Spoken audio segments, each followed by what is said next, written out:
All right. I think it's time for a game.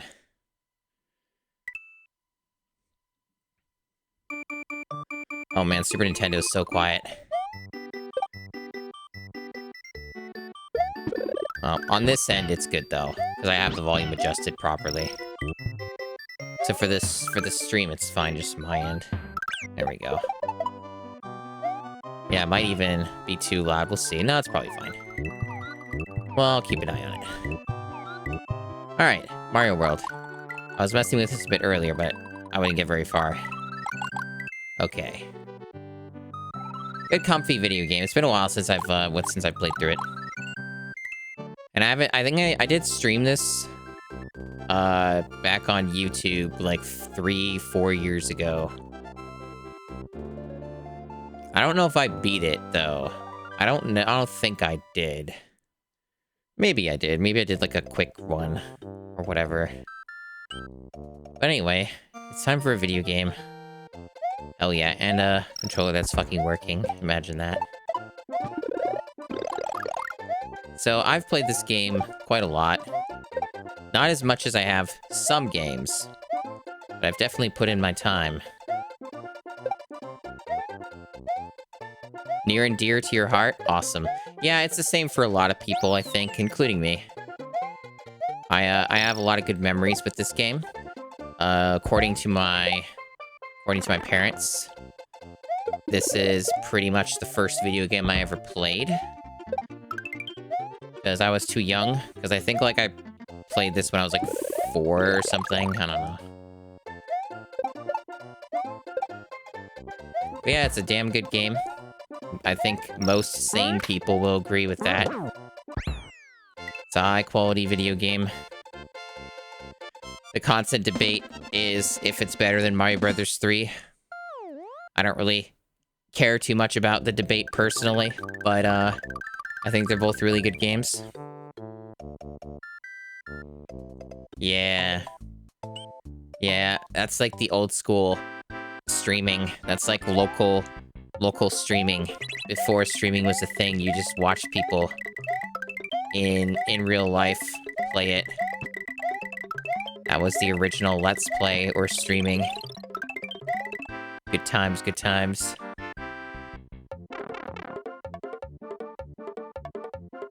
Mom said it's my turn on the Xbox. But yeah, I know my way around this game pretty well. There was maybe like a couple exits I might be a little bit fuzzy on, but I remember most of it. I've played this game enough to have like a large portion of it decently memorized. I would say, though, that I'm not as amazing at it as I am some games. Like, I am not as good at this game as I am Donkey Kong Country, but I'm pretty good at it. In general, though, like, I'm pretty good at most 2D platformers, so that's not really a big shock. Like, generally, any 2D platformer I play, I kind of can work my way around it pretty well.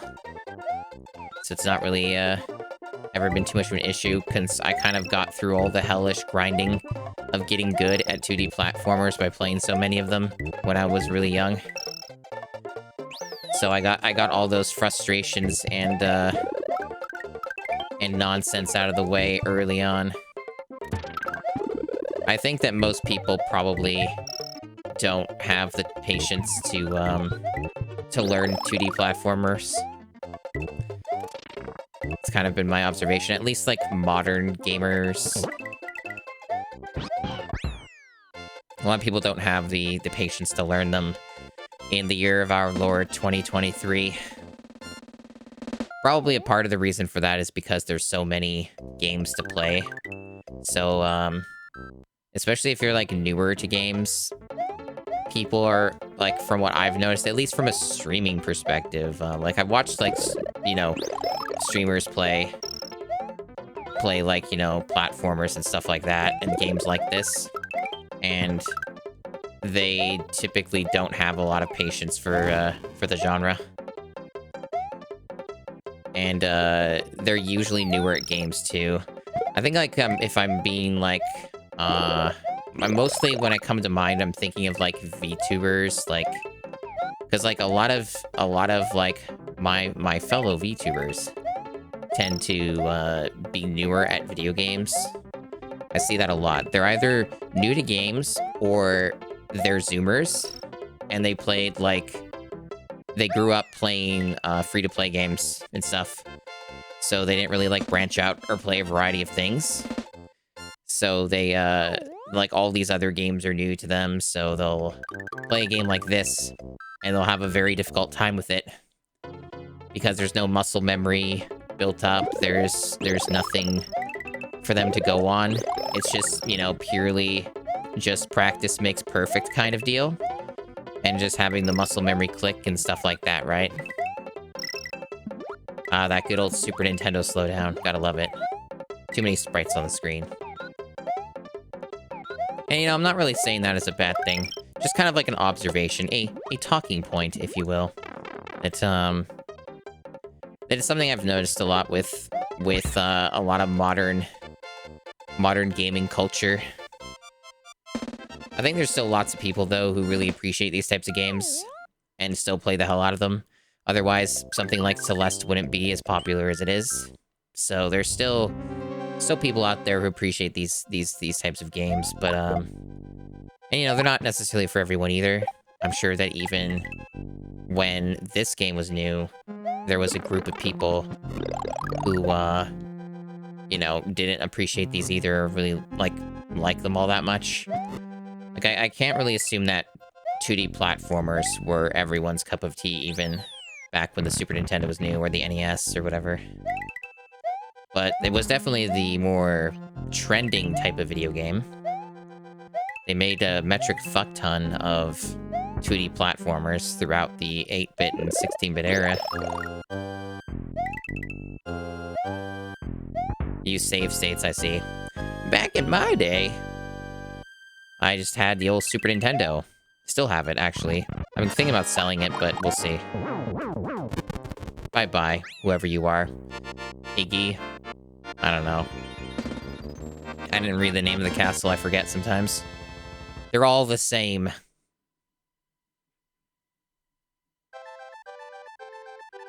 Yeah, save states are a good way to learn video games.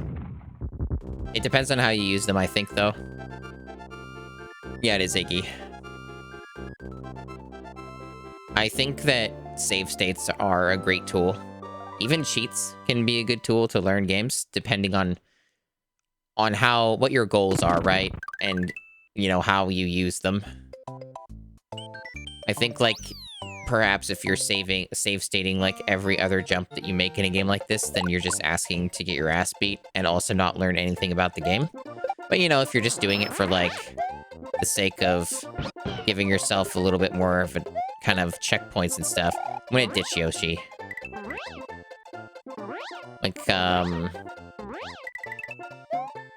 I generally, as for anyone who's watched me long enough would notice, I generally use save states as a checkpoint system, or like a placeholder for having infinite lives. I don't think there's any wrong way to play a game, though, unless you watch some of the streamers I've watched play a game, and then you do realize that there are actually wrong ways to play video games if you try hard enough. I'm not gonna call out anyone specifically, though, but I have seen it a couple times where I've watched people play certain games, and I'm like, wow, you were actually going out of your way to play it incorrectly, and I'm impressed. I'm very impressed by it. It takes a lot of effort to do that, though, I think, to do that for a game. And you also have to, it doesn't work for every genre. Like, you can't play this game incorrectly. Unless, I guess, you don't know that you can run. Or hold down run. Maybe then you can play it incorrectly. I guess that's maybe an exception to that, but hopefully more players learn that. That's kind of the funny thing I've noticed, with some people who play these types of games, is they'll, like, not realize you can just do this, and you can, like, just do this. The thing that I see everybody, like, a lot of, like, newbies do is they do this. They just go like this. And they don't know that you can, like, hold down Y. It's kind of cute. Okay, I need to get up here. Oh yeah, I forgot that they did that. Yeah, I gotta get rid of these guys. It's easier if I do it from up here. Get out of here, respawning jerks. There we go.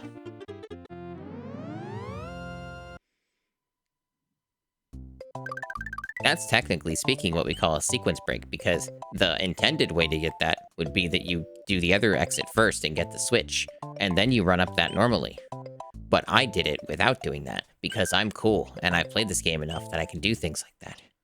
Aren't I just impressive for having, like, a quadrillion amount of hours in 2D platformers and this game as well? Yeah, it's almost like I've played this game a lot.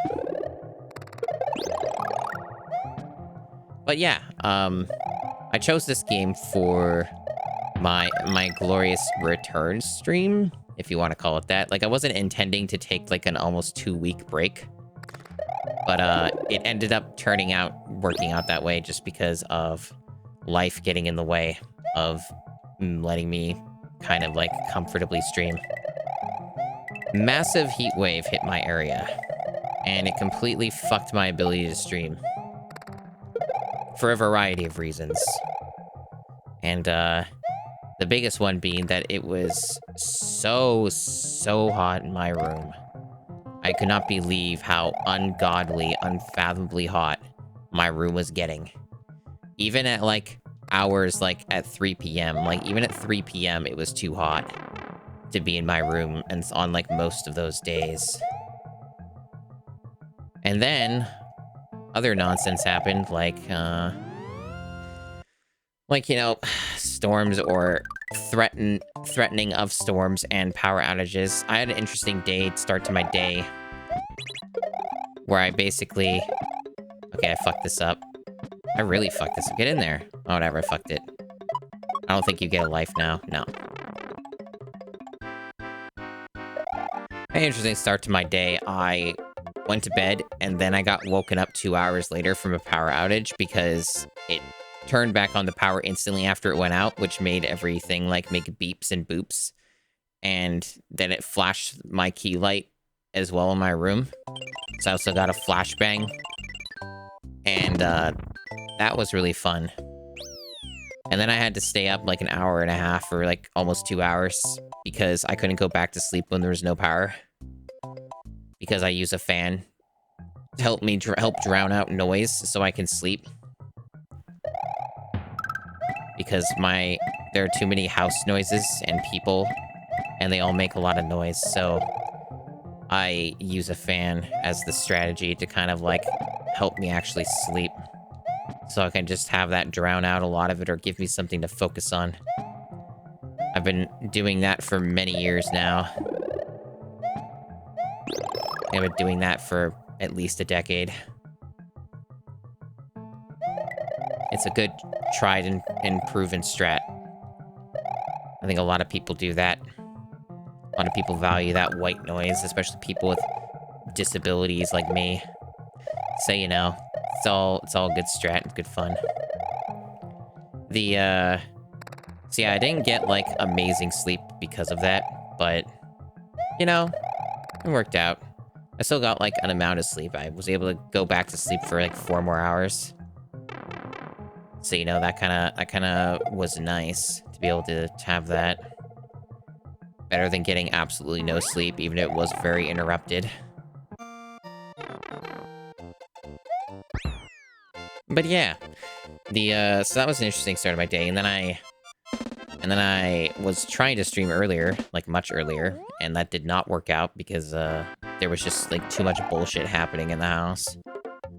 So I had to wait for people to calm the fuck down and stop, like, yelling and talking at each other right next to my room.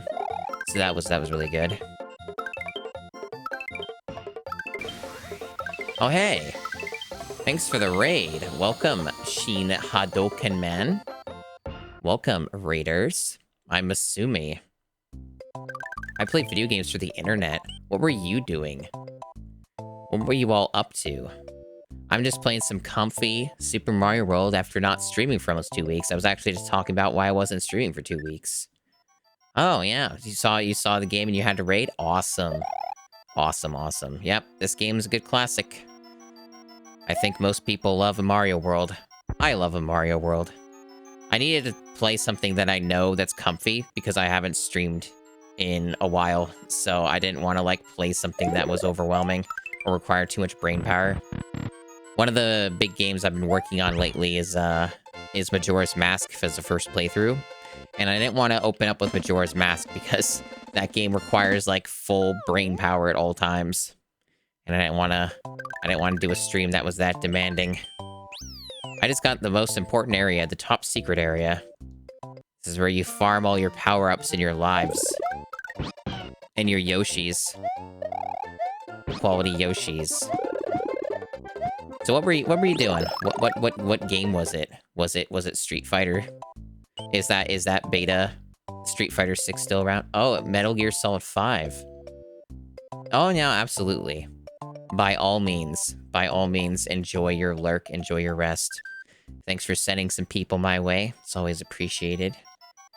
It's nice to see some new people raid me as well. It's always a nice thing to see. Yeah, Metal Gear Solid 5. I've not played that. Like a lot of people, I haven't. Thanks for the follow as well.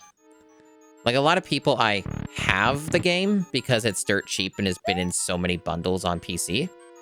But, oh yeah, for this one you need to do like a specific thing, right? I forgot that this is like a very specific procedure. You gotta like do all this. Yeah. But yeah, I've played most of the Metal Gear Solid games, but there are like some gaps. I guess it's more like I played half of them, come to think of it.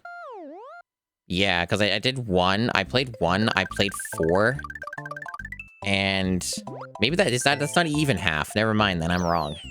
I played 2 out of 5 then. I've played 2 out of 5.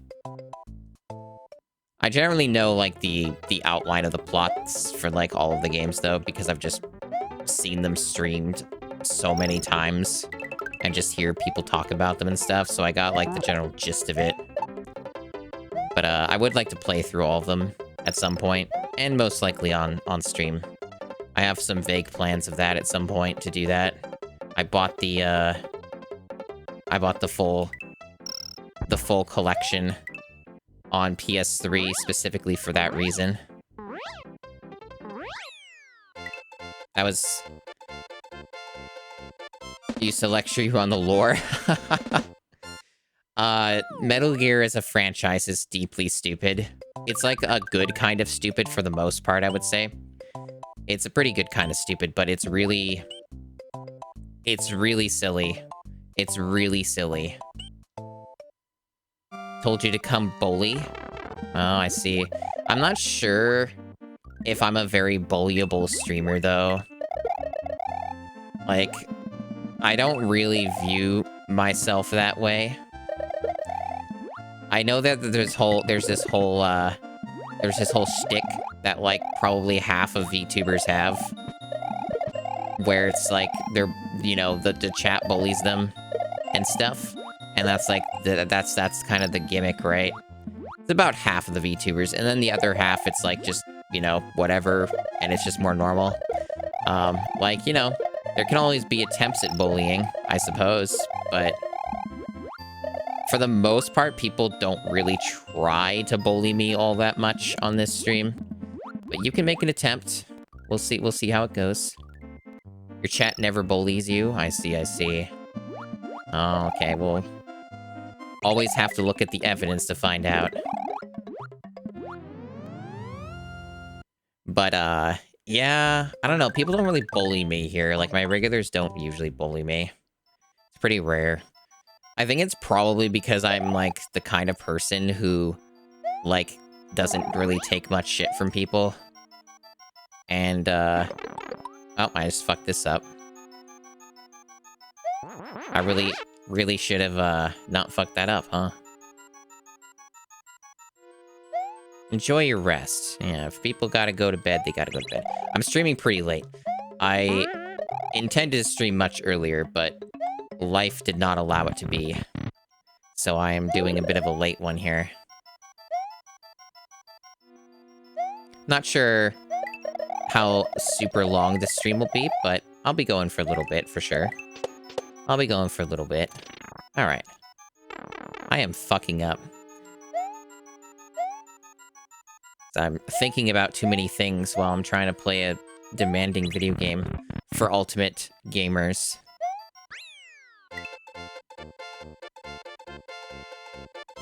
Yeah, this is a good game. I've played it a lot, even though it might not entirely look like it, because I'm getting hit a lot. Thanks for that follow as well. Hope you enjoy your time here in the future. Or don't, it's up to you. Alright, we got ourselves a donut secret. They weren't really very creative with the names of these levels, I've found. A lot of them weren't really very interesting in their titles. They're just like, here's this area, and we're just gonna give it a number. We're not gonna, like, try and come up with a real name for it, we're just gonna give it a number. That's one thing I've always appreciated about the Donkey Kong Country games, which I'm a super fan of, is they always went out of their way to make sure that every single level had a stupid, clever, witty name for it. Sometimes a pun as well. But you know what? They always made an attempt, and I appreciate that. Ah, so satisfying. Let me get this. Bet you didn't know about that secret. Some people figure it out on accident. You can, depending on what type of thing it is, what kind of shell it is, you get, like, something else, like a cape or whatever. I think the purple ones give you a cape, if I recall correctly. Or they call it a feather. It's technically a feather. I can stock on them right now. Just consume a bunch of feathers. This is a power-up that never returned in a Mario game. I guess with the exception of Mario Maker 2. It's in Mario Maker 2. Did I clear everything here? I think I did. Yeah, it seems about right. I think I got all the exits. I guess with the exception of Star Road, I didn't get Star Road yet. So I haven't done that. So I guess I technically haven't done all the exits. So here's how you play Mario World, by the way. You just do this. You just fly and skip all the levels in the content. That's the real way you play this game, is you just keep doing this.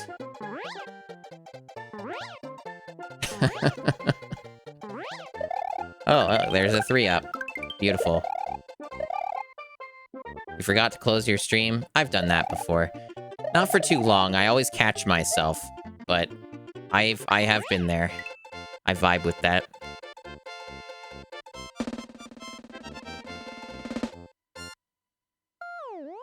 Oh, man. It's weird to be streaming again. Wasn't expecting a raid, though. That was nice. That was a nice thing. Because, like, typically, my kind of mentality is when I, like, don't stream for a longer period of time, I just expect, like, oh, there goes all my regulars. Oh, everyone's forgot about me. No one remembers me anymore. And, to an extent, that can be somewhat true with streaming. There can be a grain of truth to that. But, I don't know. I have been streaming, like, long enough that I don't think people would forget that quick. But, yeah, it's just one of those things that I tend to think about. But, you know, I'm just here to have a good time playing Mario World and shooting the shit. They use the throw redeem to catch attention. Awesome. Yeah, the good old tits. Twitch integrated throwing system. Yeah, I've been in a weird spot lately because, like, I reached affiliate, like, 3 months ago. But I haven't enabled it because it requires a valid government ID, and I haven't bothered to redeem mine yet because there was, like, car trouble. And then I just haven't bothered since. It needs to get done, though, regardless, but I just haven't bothered. Because you have to make an appointment for that for some reason, even though you didn't have to make one before.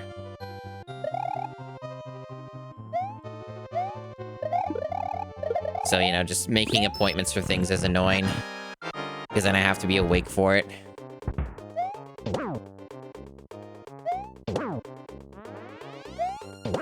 There we go. Beautiful.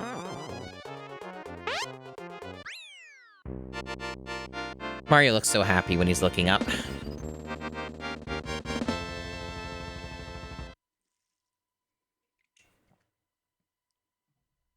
See, I don't have any of those fancy channel points or redeems yet, or those ads. Although I think Twitch might just play ads anyway. I think they've gotten to that point of greed where, like, even if you're not partnered or affiliate, they'll still play ads on, like, just a normal stream anyway. Maybe I'm wrong, but it wouldn't surprise me if they're doing that. They are very desperate for money. But they're not very desperate to make the platform any better. Alright, so basically I think I did everything out of the world except for the Star World stuff. I might want to go back to that ghost house after this level just to, like, do that before I forget. Alright, so I can just skip all this. Do this. Oh, great. Taking dumb damage, like a big dumb baby. Now, this is pretty hard to do. I wonder if I can get this. Maybe. Maybe. Let me mess around with this. This isn't very quick or anything, but I'm gonna try it. No. Not from that angle, at least. I think you can maybe fly up here, but it's very, like, specific timing, and it's easy to fall off and die. You can just get the Switch anyway, and just come back to this level. You don't have to do this. I think I have done this before. It's tricky, but I think it might be easier doing it from over here still, but you have to, like, get it in a very specific timing. Yeah, it's kind of like that, sort of. Or there's, like, another way to do it. I'm not going to bother anymore, though. A clock does run in these levels. I'll just do that one next time. Yeah, Yoshi's another easy way to do it, for sure. Yeah, definitely.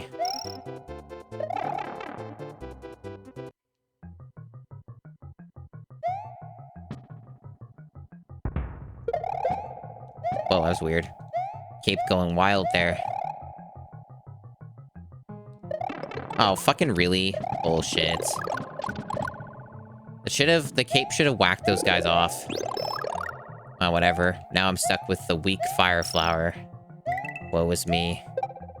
Fire flower is at least good sometimes. It has its moments. Love me some good Yoshi abuse. There's my one-up. Launching off of Yoshi to get to a higher area or save yourself while Yoshi falls to his death is always, like, you know, a very good pastime. Let me go back to the ghost house and get that Star Road access. Yeah, it's where you farm lives. Do you mean this? I mean top secret area? I should probably actually go there and get capes, because the ghost house doesn't give you capes. And that makes this all easier. Guess I'll grab Yoshi while I'm here too, why not? Not in top secret, oh I see. There's like a few ways to farm lives pretty easily in this game.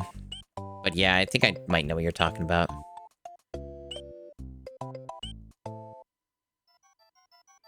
Like all these 2D Mario games have like a method to get lives really quickly. The most popular ones tend to be like involving like bouncing off of a shell and getting it like trapped in a spot so you can just keep doing it over and over again. And you just like rack up like, you know, as many lives as you need.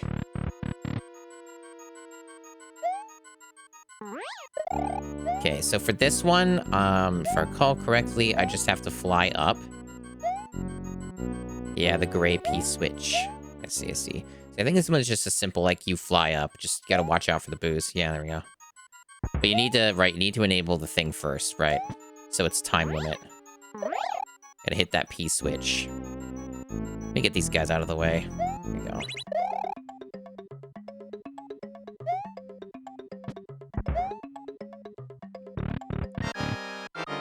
And this is a secret boss fight. Wow. I've always been a very big fan of that sound effect. It's a very high quality sound effect.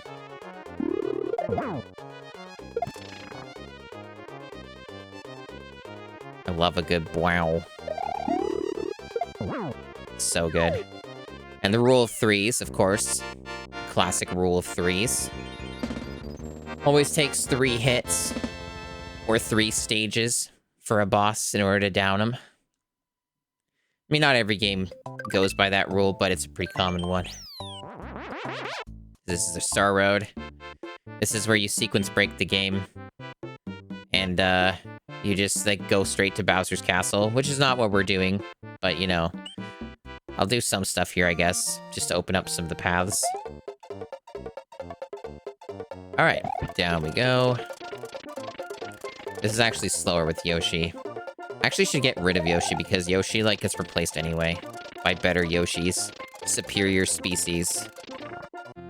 The green Yoshi is inferior. I found it pretty humorous how trolly some of these games are in general, even this one. Like, this is by no means, like, the most difficult game or anything, but it has some pretty mean stuff in it, like this Star Road is pretty bullshit. Because they have, like, fake exits, and they don't lead anywhere, and they, like, take you through the entire level, and there's only, like, one true way to, like, you know, find the exit. It's always, like, hidden off in some stupid spot. I find that interesting in general. But yeah, purple Yoshi, fuck, is the best one, and I just lost it. That's another thing that's trolly about this. Get hit once, you lose Yoshi. I mean, I don't need, like, this Yoshi that badly, but, kind of a shame.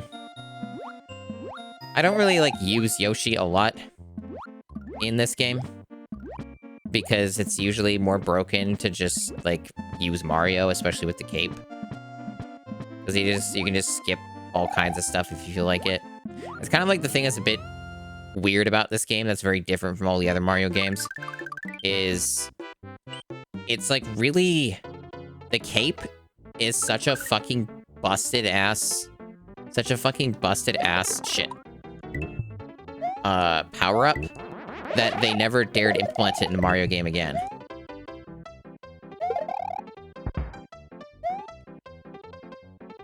And, I think that does speak volumes. Because, like, the issue with the cape, it's fun, but it is very difficult to avoid temptation of just skipping over a bunch of, like, well-designed levels. Because it's so easy to do that in most of them. Of course, like, it's not easy for a newer player, but for, like, somebody like me who understands how the cape works, it definitely is easy. Alright, we got, like, the worst Yoshi here. The one that turns every single thing into fire. Yeah, I could just die. It's fine. I didn't need it anyway.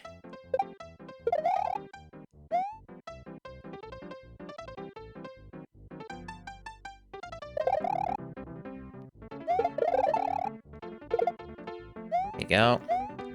Alright. So this bit, I don't think I have all the switches. Yeah, so I can't do it the easy way.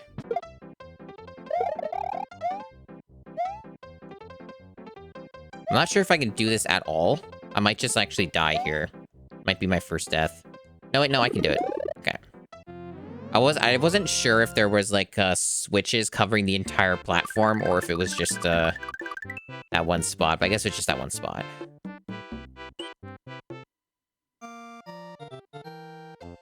Right, so then we got this. Which, I've kind of always found it a bit odd that they use this music. Like, why this music?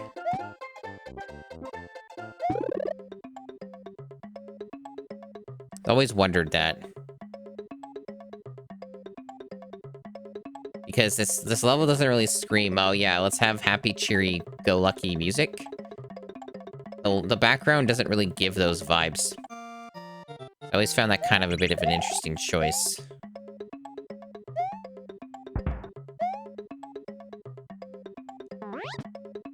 Right. So this is probably not possible without all the switches, unless I'm very specific about where I do this. I don't know. We'll see. I might have to, like, go in from, down. Let me see. What is it? Oh, yeah. So it's like that. Yeah, no. Maybe from here? It's been a bit. I'd have to remember how this is laid out, but I might just end up dying. Okay, no, that's doable. It's very specific timing, though. Can this guy die, please? No, stop it. Okay, fuck off. He's just gonna come back. Maybe I'll get it. All right, there we go. No, that's not too bad. They didn't invent jazz yet. That's fair. Jazz did come in later. It's true. And I guess to get the other exit, I just clear the level normally. Hacker man, yeah. Just the result of playing too many video games, especially this one. Let me think about this. Do I even need this? Yeah, you kind of do need this. Kind of do need this. Although I might just, like... fuck. Well, I just screwed myself there. I think I'm dead.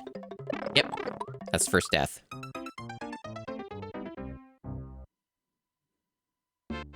Good job. Well, if the first death is on Star Row, that's at least respectable.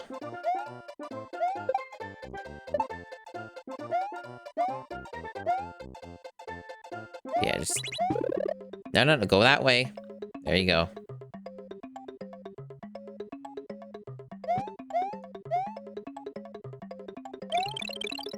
I might die again. I don't know where I am in relation to anything else. Nope, I have no idea. It's hard to... I guess really the best way to do this level is just be patient. If you try and, go too crazy on it and be impatient, you just end up getting killed. Because there's not really a lot of platforms, I guess. Which is why they have that there. So it's better to just wait it out ahead of... Just wait for the coin thing to finish. Just do this and just stand here and wait like a dummy. Unless you have the cape, and then you might be able to just skip it all.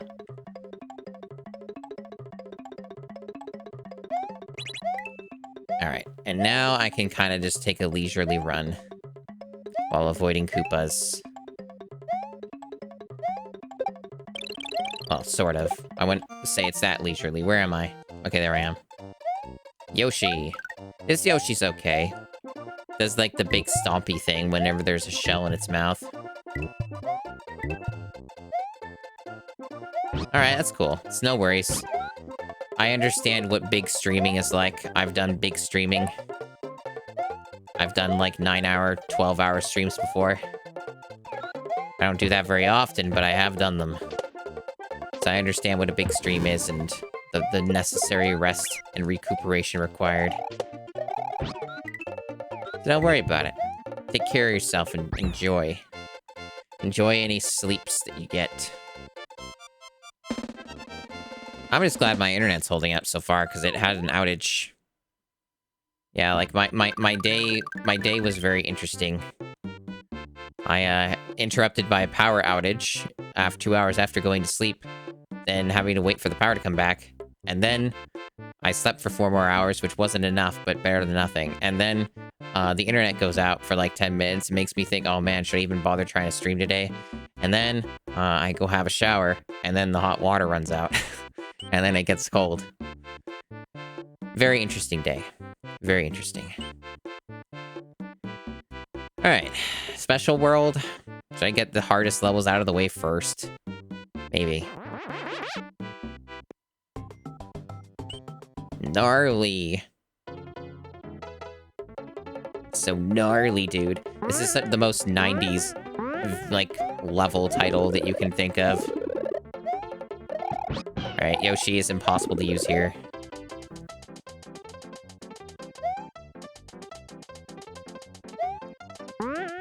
It's even in this. Oh, just another one of these. This level is actually mostly quite easy. There's like a couple things you can get killed on. Fuck. Oh, I guess I'm not getting that. This level's...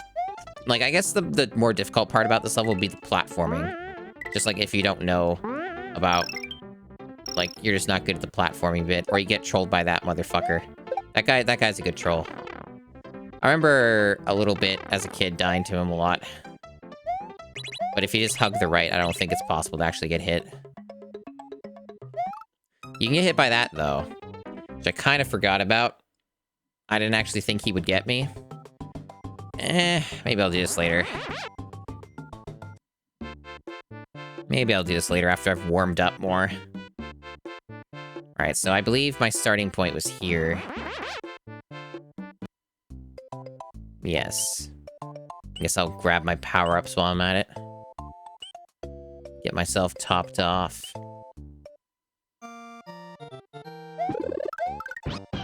Not sure if I need the Yoshi, but I will take it anyway.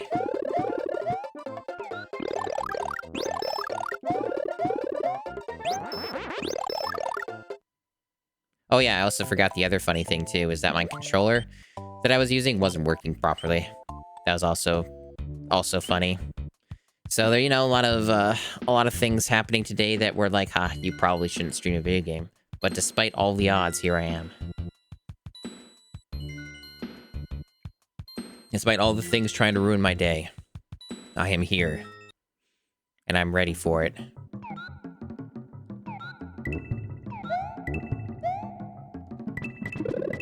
And it's fire. Fire's pretty good in the water. Pretty good, pretty good. One of the few times it's actually alright. Oh yeah, I guess you can't bring Yoshi here either. You're forgetting that Yoshi's, like, useless in, like, half the levels.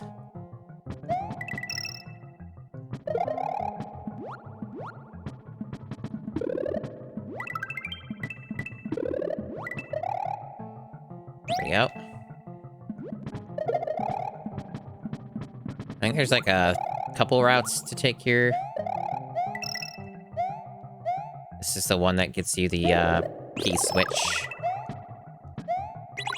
Or whatever, the big old switch, the colory switchy. That important one.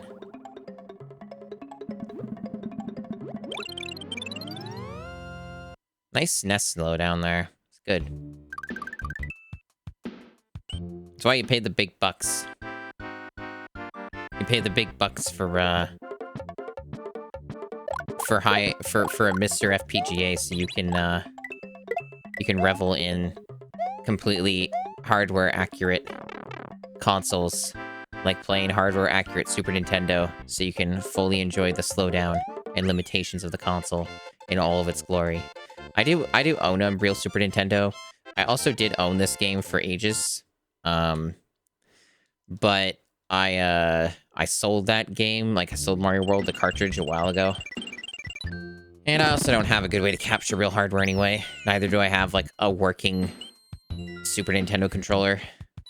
Like, they technically work, but they're completely shot. Like, everything is just, like, super sticky on them. I've, like, opened them up and cleaned them too, I believe, but, like, they're just... They need, like, replacement parts in their internals. They're too beaten up. Too old. Way too ancient. I remember I used to be a little paranoid about opening up hardware. And then I got over it. And now I can do it, you know, more reliably than I used to. Wouldn't say I'm by any means a pro. There's a lot of stuff I don't know, but really? That counted as a hit? Oh yeah, that's the other thing too, is it was actually only very recently that I got a new power adapter for the Super Nintendo. I still have the first party one in my drawer, but it's busted. It might be repairable, but it's like one of the old, really shitty ones where it just has like a box and then it has a hole and the cable, and it's super easy to have the cable desolder from the rest of the little board inside of the power adapter or the brick or whatever. And that's what happened with mine. It was already kind of like fucked up anyway and on the fritz, like just over years of usage, but I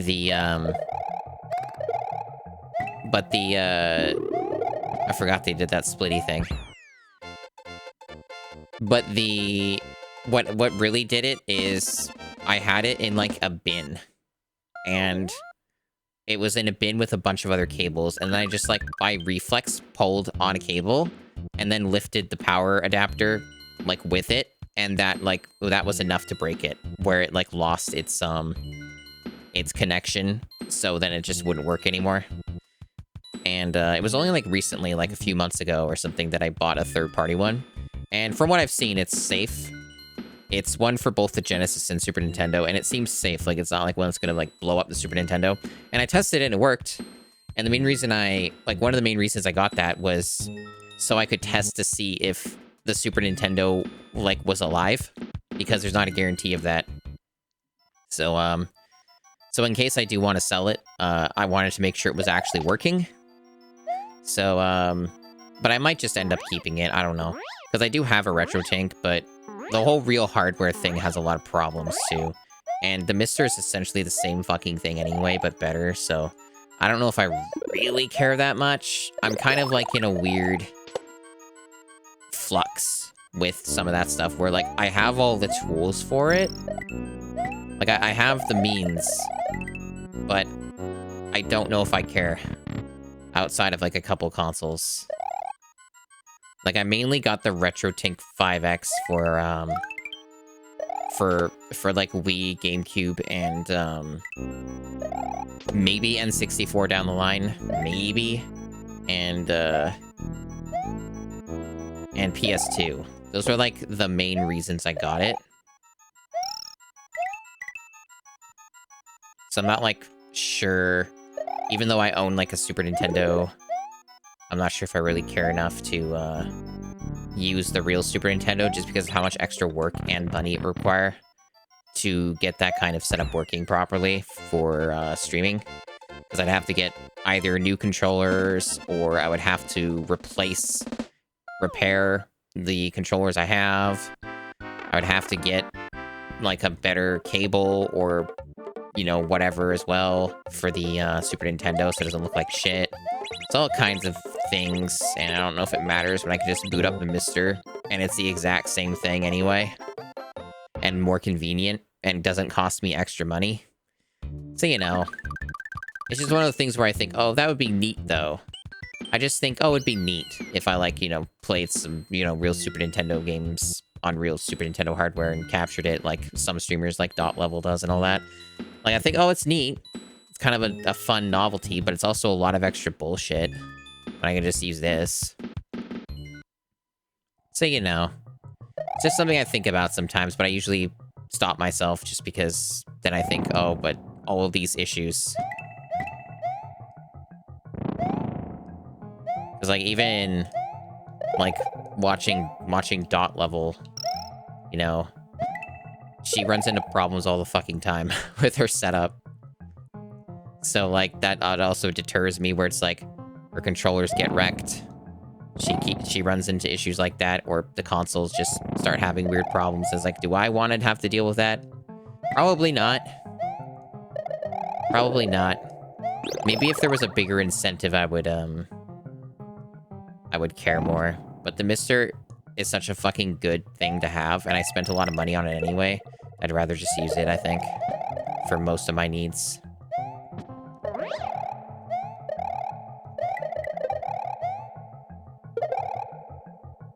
This is basically a glorified auto-scroll level, with just some breaks between. A fair number of Mario World's auto-scrollers are like secret auto-scrollers. They kind of try to disguise them a little more compared to their previous entries. I don't think I want Yoshi here. Okay, where am I in relation to the level? Okay, I figured I was right about here. Yeah, Yoshi's, I think, mostly a trap here. I think Yoshi might be, like, kind of make one part of the level easier if you take a certain route. But other than that, I don't think Yoshi contributes much to this stage.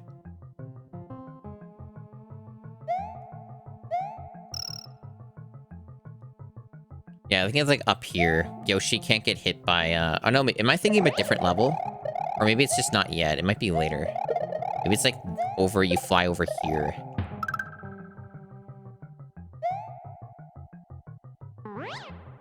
No, I was right. So yeah, like, Yoshi can't get damaged by these. So, like, that's, like, one advantage, I guess, if, like, you can't just jump over these. That's one easy way to do it. So there have been quite a few things that have happened, though, like, in terms of things. Nothing, like, too important, I guess, but, like, you know, I haven't streamed for, like, almost 2 weeks. That's quite a while. So, like, there have been some things that have happened during those 2 weeks. Like, probably one of the biggest things, most substantial things, that I got a new chair. I got myself a very good ergonomic chair, not like some meme gamer chair that people waste their money on. And, it's been serving me really well. It's been a very immediate improvement. I've had it for about over a week now, I think. Something like that. A little over a week. And it's been quite excellent. It is a Steelcase Series 1, which is kind of what people would consider like a mid-tier office, like, ergonomic office chair. It's not the best, it's not the worst. It's kind of in between, but compared to what a lot of chairs are, it is pretty high tier. So, it's been doing me wonders in terms of comfort and being able to sit longer without being in pain. Which is good for streaming as well, so I could, like, theoretically, you know, stream for a longer period without having to take a break. But there are other reasons to take a break, though, like, you know, aside from just, like, you know, if you're hurting in the chair or not. Okay. But, like, one of the main things that motivated me to get a better chair was because, the past, like, handful of months, I've, like, been getting a lot more leg pain while I was sitting in that previous chair. So, I needed to change, and, did some shopping around and found a deal that was a good deal. At least what counts as a good deal in this fucking joke of a country I live in. Fucking hell. I forgot how annoying this is. Get in there. Barely reached it. There we go. Okay. Like, I live in Canada. It's not, like, a big secret. But, like, the economy is, like, completely in the fucking toilet. And you get punished pretty severely for jumping in lava. It's a problem in Canada. But, you get punished pretty severely for buying certain types of goods. And a lot of, like, electronic or office-related things tend to fall in that category. A lot of things, actually, to be quite honest, tend to fall into that category, but, like, a lot of the things I tend to buy do. So, like, a lot of computer shit, office shit, furniture stuff. All that tends to be, like, at an extreme markup in Canada. So, like, I got it on, like, some Amazon monthly payments, so it doesn't, like, break the bank, and it is affordable. So it's not like I paid all up front, but, like, the overall cost of the chair was nearly $800 with tax. And, like, in the US, the chair is under $500. Before tax, of course, but, like, that's, like, the major difference in terms of pricing. So, you know, it's kind of one of those things where I kind of get scammed, you know? Because I live in a country that has a lot of problems when it comes to economy and, failure to negotiate good trade deals. So, yeah, it's a thing that happens. Why can't I not get a good fucking pattern here? Oh my god, fucking stop it. I might actually die here if I'm not careful. I'm getting, like, shit-tier patterns. Fuck. Yeah, that's embarrassing. I don't normally die on this fight, but I was getting, like, some bullshit where it was just, like, the worst fucking spots. Well, I guess we're doing this again.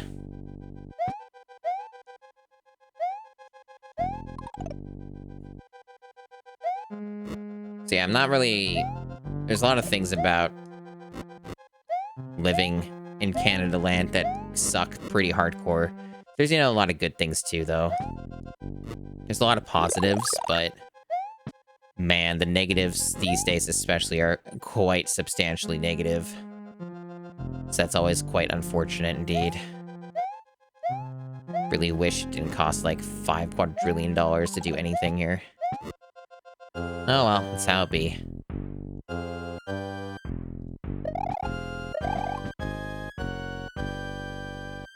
I remember sometimes when I do this level, these fortress castle stages, I sometimes think about how, like, there's this remix. I'm not sure if I call it a remix, but like just kind of a meme song that's quite old at this point, where it's like basically just someone who's like saying, this is a castle and it's not Roy's.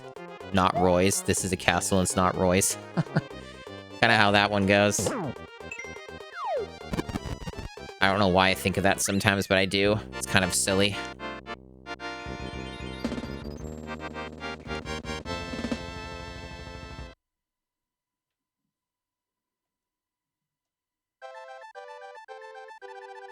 Well, it's a good thing we saved that Yoshi. Well, future Yoshi.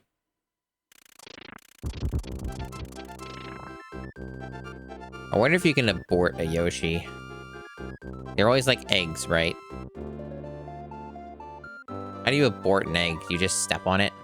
Do you just throw it off into the abyss? Is that something that you can do? I'm just wondering. Don't you ever think about that stuff?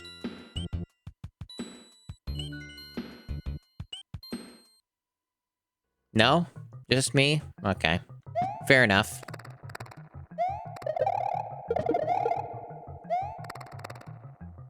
Alright, I can go up here. Oh yeah, I actually somewhat forgot that life was there. Not that I really need it. Because I'm awesome at this video game, and I'm just fucking ultimate. And I'm just so good at this video game. I never die.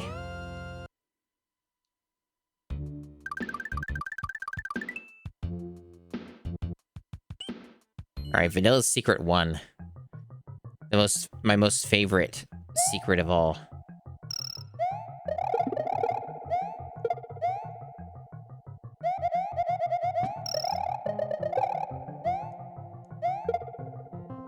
Alright, so this bit, there's a few ways to get up here. That's the easier way if you got the skills and you know exactly where it is. This is the other route to get into the Star World.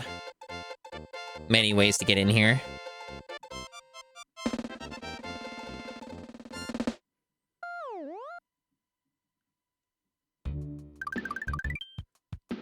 That just brings you back over there. I'm not necessarily going for all exits, but if I remember enough of them, I might. I don't think I'm gonna be fast enough at the game, though, to do it in this one stream. Okay, there. Oh yeah, I don't have the cape anymore, so I have to, like, go up here. I guess, no, wait, you have to go up here anyway. It's all blocked off. Right. I remember now.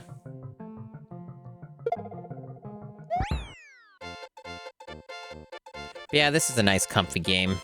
Nice, comfy game to come back to. I missed my Marios. Now, of course, I still have to finish Mario 64. That one's been on the back burner for a bit. I definitely need to get back to that and do more of that. I thought about doing it tonight, but it was too late. I was starting too late, and... fuck. Just give me that. I don't need Yoshi. Give me that. Fuck! Wow, I fucking hate this level. I hate this level for this exact reason. There's too much bullshit happening on screen all at one time. Fuck this level.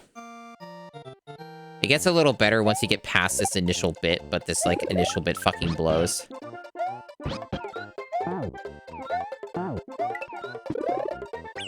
Fucking seriously? Okay, there we go. Nope, never mind. At least I'm using Yoshi as a shield. Ridiculous fucking level. Sometimes it's a bit easier if you, like, get momentum by jumping on them. But I'm through the worst of it. Now it's gonna be a lot easier. Trust me. I promise.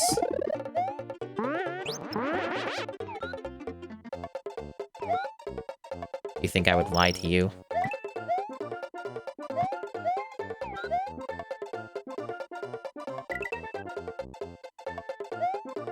Almost.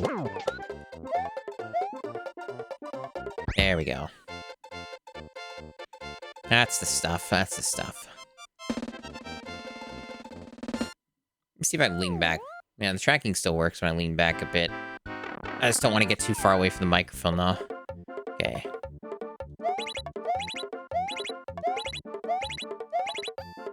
I fucked that up a bit. Now I gotta wait. I fucked it. Nope, good enough. I got all the stars that one time, though.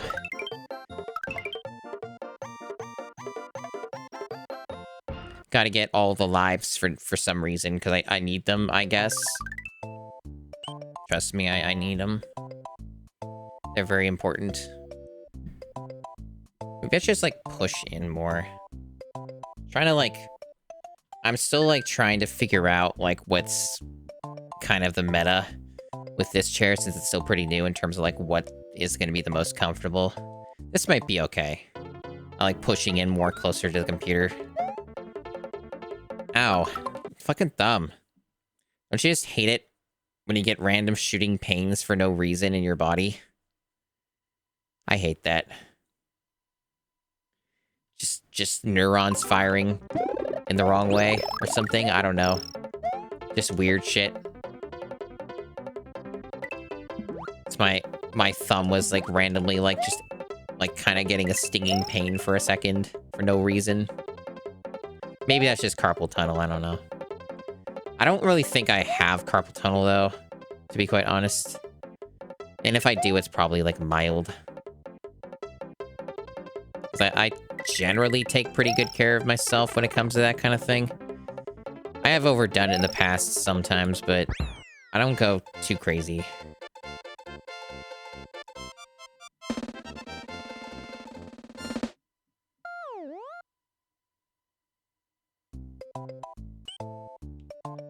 Yeah. Vanilla Fortress. This level's pretty hard. This fortress is a bit challenging. And I think part of the reason for that is because the fire flower doesn't do anything. Because everything's bones. Fuck. Really? That counted as a hit? Mario's too fat. You ever notice how fat Mario is in this game? He's like fatter than he is in a lot of the games. Especially when he's swimming. Mario's like so fucking obese. In Mario World when he's swimming. This is something I've taken strong note of. I am just fucking up here. Honestly, some of this might just be easier as small Mario. The less obese Mario, but still a little bit overweight.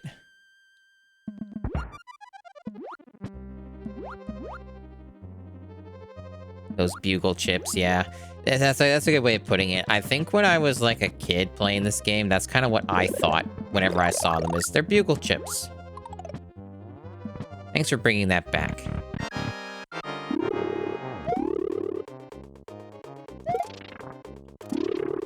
This is Reznor, by the way. It's very important you remember the name, because he's very deadly. Definitely not already dead.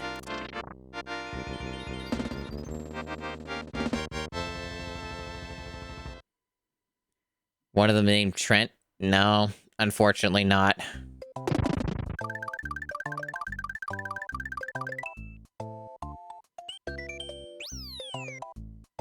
So this is, basically this is like, you know, so far I've been going for most of the exits, if not all of them, but I probably will get lazy and give up on this later.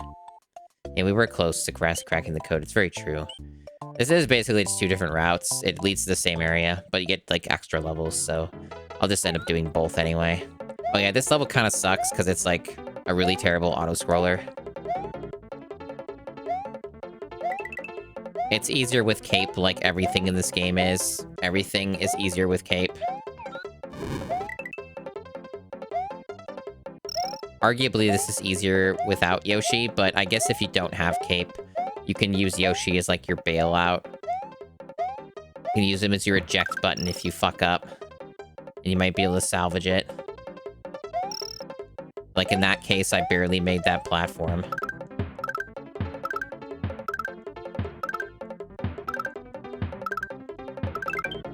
Beautiful.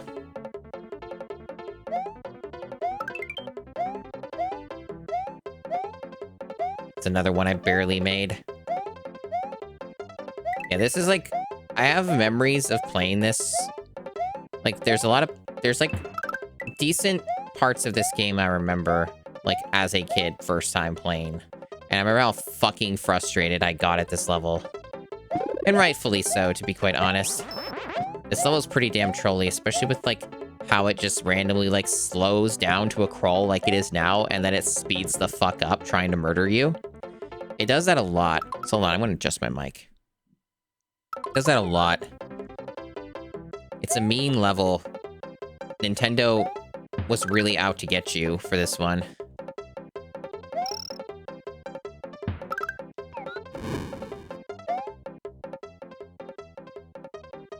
A lot of very mean traps.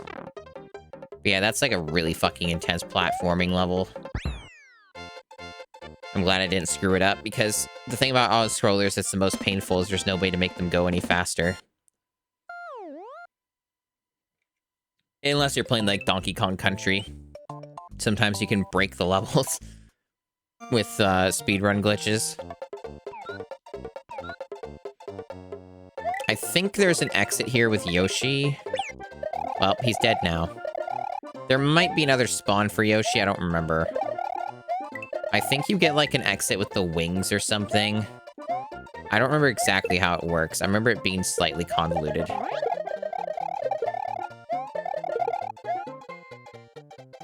Oh, no, I'm thinking of the other level. Never mind, this is the wrong one. This is, not the level that does that. It's the one below this one, on the bottom bridge. There is another Yoshi here, though. It's like he never died. Oh, never mind, he's dead again. This level is also just pushing the limits of the Super Nintendo.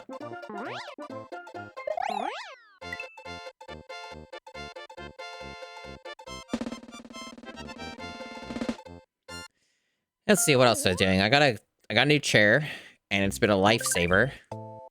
Yeah, never forget a Yoshi or Yosh. Yeah, I got nice new chair. Been a real lifesaver. Just a big improvement all around, a lot better. And other than that, I suffered through a heat wave with highs of like 30, 31 degrees in my room. It wasn't as hot outside, but it was still hot enough, like 28 outside on some days. It was pretty bad. And no air conditioner, by the way. Because the air conditioner broke. It broke months ago. And the air conditioning company is jerking me around. And lying to me. And saying things like how we're not a high priority to fix the air conditioner. Even though we've gone without one since August. And a lot of other bullshit. And it's very tiring, and I'm very annoyed. My room is also the hottest room in the house. So, what I ended up doing is not streaming for almost 2 weeks, because that's how long the heat wave lasted. And it just calmed down yesterday. But it's gonna come back on Saturday. Like, next Saturday. Yeah, I think those wings with Yoshi is how you get like an exit or something. If I remember correctly. And yeah, it was fucking awful. But what I did to beat the heat, so to speak, is I stayed downstairs in the finished basement. I say finished basement because when people say, especially in a gaming context, like, oh, I went in the basement, they're thinking, haha, basement dweller, yeah. And, you know, they think, like, oh, it's, like, some dank some dank, unfinished basement with wood everywhere and insulation. But no, it's a proper finished basement with carpet and paint and stuff like that. Alrighty, fuck this up. Let's go for all the mushrooms then.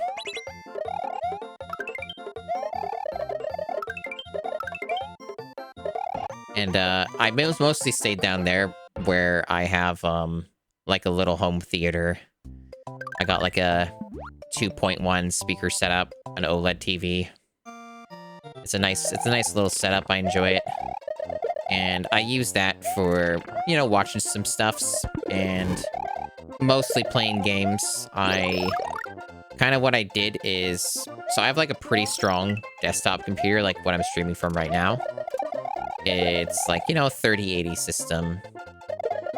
Not like the most top of the line these days, but it's still really good and better than what a lot of people have. It's like a nice 3080 system. So it's pretty strong, right? So I just like set up a thing for my Steam Deck where I just docked it on my OLED TV. And then I just like directly controlled my desktop computer from downstairs.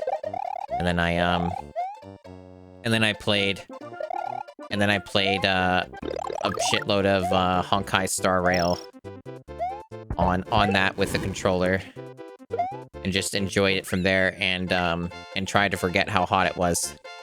And that's mostly what I did for like a week, is I just played that, outside of like watching some stuff here and there or whatever.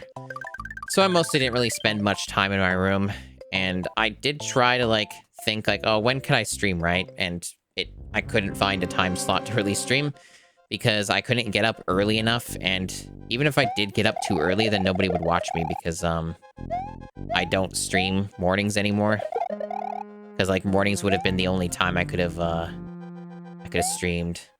So I just decided like there was nothing that could be done, and I just decided to just wait it out till it was over. But yeah, it was pretty fine down in the basement. I don't really care about this minigame. It was pretty fine down in the basement mostly. It got like a little hot at times, but my room was basically uninhabitable furnace, so yeah, I didn't really want to stream in that kind of heat. So that's what that story was. Words are hard. That's what that story was. But I'm back now, and hopefully I can stream more regularly again. That'd be nice. I do like streaming games and playing them for the internet. Why did I do that? Why did I do that? I like failing at video games for the internet.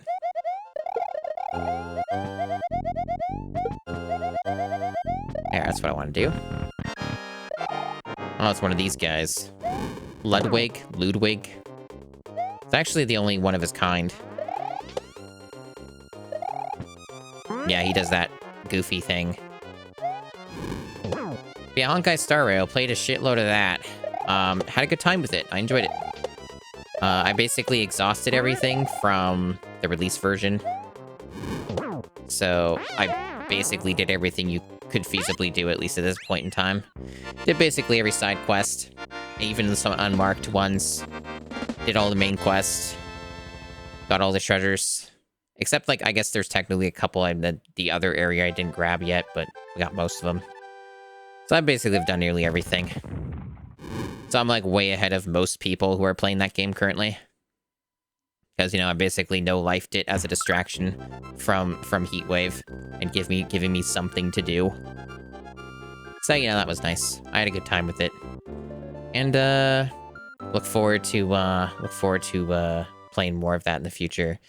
I don't really stream those types of games, though, because I tend to, I don't tend to stream a lot of games like that for a lot of reasons.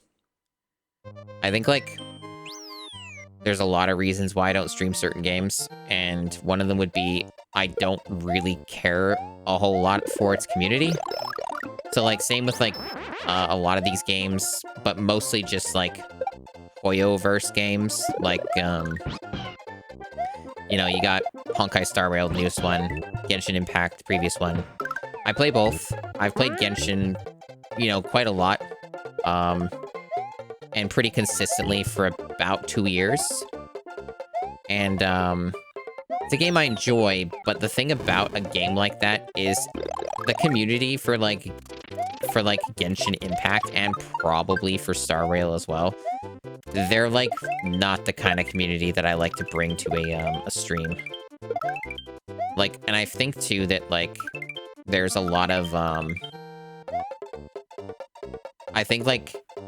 So, like, I guess that kind of example would be, I see a lot of shit that I just don't want to have to deal with on a stream. Like, the kind of chatters that you get and stuff for playing games like that, I don't want them in my streams. So, like, that's kind of, like, one of the main reasons why I don't stream games like that. And, you know, just the other reason is, too, is just, like... Most of the people who watch somebody play games like that, like stream games like that, tend to not watch you play anything else anyway, you know? So there's not really a lot of, like, motivation I have to stream stuff like that when I know they're not going to be, like, people who will watch me play other games. Because I'm always going to be a very variety-focused streamer, so, like, anybody who's watching me who's new here, which is probably a decent amount of you, I tend to stream a lot of different games, but I do tend to veer a lot into retro stuff, right? So I tend to play a lot of retro games. And, I also play quite a few indie games. Jesus, I almost fucking died there. I think I fucked this up. I might still be able to get this, though. They do give you a decent amount of time. I think I got it. Yeah, it's fine, it's fine. They give you plenty of time. Plenty of time, yeah, it's generous. I do play quite a few indie games as well, and occasionally I dip into some AAA games. Like, I did a massive, crazed, like, 3-day binge of Resident Evil 4 Remake, because it's it's a remake of one of my favorite games, so I went pretty crazy on that, but, you know, so there's exceptions, or I'll play, like, some indies that are, you know, obviously not retro games, because they're indies, but I tend to stick a lot to, like, games that are, like, you know, of an older style. And that's kind of, like, what I tend to stream. And I think one of the reasons why I like to stream stuff like this, too, is because I usually get more mature audiences. I don't want to... Fuck. Well, there goes the cape. I don't want to, like, you know, have to babysit... I don't want to have to babysit a fucking chat full of children. So... That's, like, another big thing for me. I feel a sneeze coming on.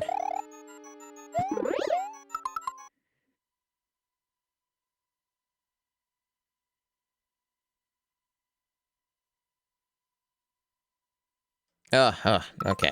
Well, that's over. Sneezing done. Fuck. Just got it and then I lose it. Typical. Well, I fucked this up. Or did I? Nope. I didn't fuck it up. I'm gonna get hit here, though, because it's nearly impossible, yeah. Because oh, seriously, I didn't get the fucking thing? Why did he drop it? Did he drop it because I got hit? Fuck. Well, I screwed everything up. Probably gonna die now. Let's see.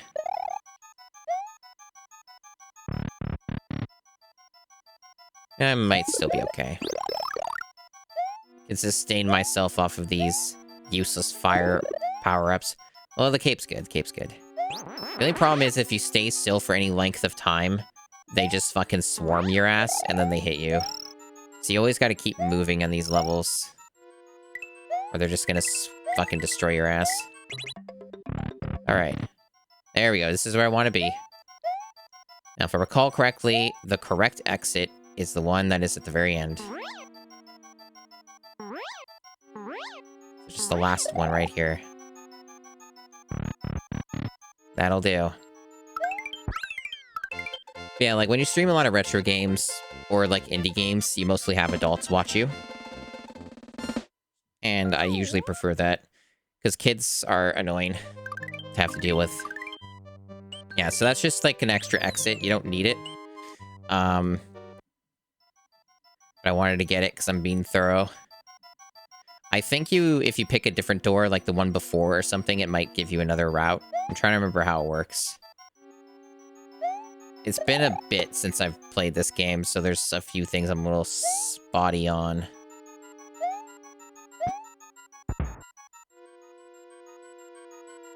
Jesus, almost got hit there. That was some improvisation there. And that was, also terrible. Fuck. These guys go away. Thanks.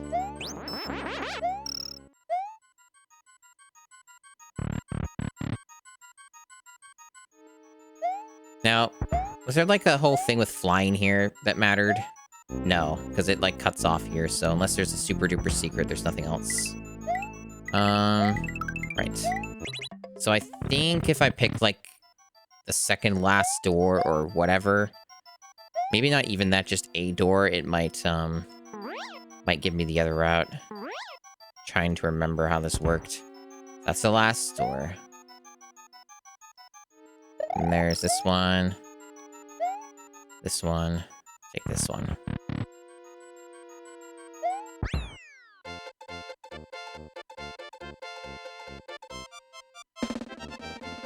Isn't it funny that these older games have, like, the score mechanic?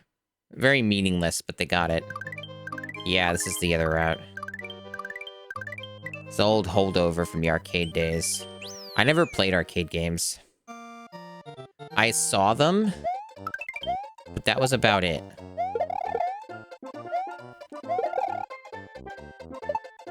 Like, basically, I knew arcades were a thing.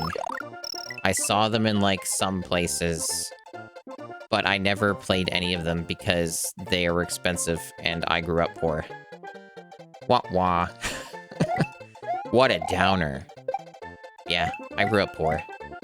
I haven't talked about it much, actually. It's not like some emotionally scarring thing or whatever. Just like a good portion of my younger years were growing up poor. So there's a lot of things I did not have. It improved a lot, though. It improved a lot in my teens. As I got to my teens, it was a lot better. And I had a lot more stuff. So, like, it didn't last throughout all of my childhood, just, like, half of it. But yeah, like, that was about when arcades were dead anyway. Like, once I was a teenager, arcades were basically not a thing, for the most part. I don't know why I'm carrying this. For the mushroom, I guess. Why not? That was the plan all along. I really needed that extra mushroom, you know? It was really important. Needed it, okay? There's a lot of exits in this world, and you definitely don't need to get all of them, but I need to get all of them. So the P-switch is actually used for the, is actually used for the other thing. Let me grab this here. You don't even need the P-switch, actually, if you just use the cloud, and you get it at the right time, the Lakitu cloud. Basically, the P-switch, so you can get up to the next area over here. Gotta carry it a bit of a ways. I don't think I passed it. I think you just gotta carry it a long way. Or did I pass it? Fuck, I passed it? Really? Where the fuck was it? Maybe it was sooner than I thought. I might have been overthinking it. Maybe it was, like, at the very beginning where I grabbed it. Oh, this fucker's back now. Fuck off. Going backwards in a level is always annoying. Oh, yeah, here we go. Oh, no, wait. What the fuck is this? I don't remember this. Man, it's been ages since I've done any of this. I don't think this leads anywhere. I might even be going... No, this can't be backwards, because it's like they're facing me. But, like, what the fuck? What's this for? Brings me over here. Okay. Why is that a thing? Nobody knows. But I think the... I guess it is just here. Okay, so you just use that to get a platform. So, like, once this runs out, then you just step on it, I think. I thought it was, like, later in the level for some reason. I don't know why I thought that. Oh, never mind. I'm wrong. You can't actually, you gotta do this. That's just like a... Fuck. Really? I got up there, but I died immediately. Fucking annoying level. I never did like this level very much. Because it's so fucking specific about what you have to do to, like, get the exit. I might be overthinking it, actually. I think that you just have to go down a pipe. I think this whole, like, thing is a ruse. I think you just have to go down a specific pipe. Like, that's toward the end of the level.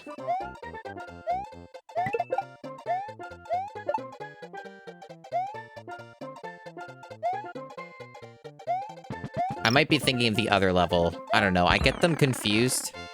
I get them confused very easily.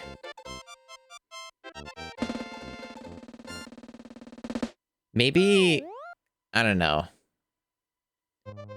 I'm just thinking, because I know this leads to the fortress, but I think you also unlock this path through the Star Road and clearing the fortress anyway.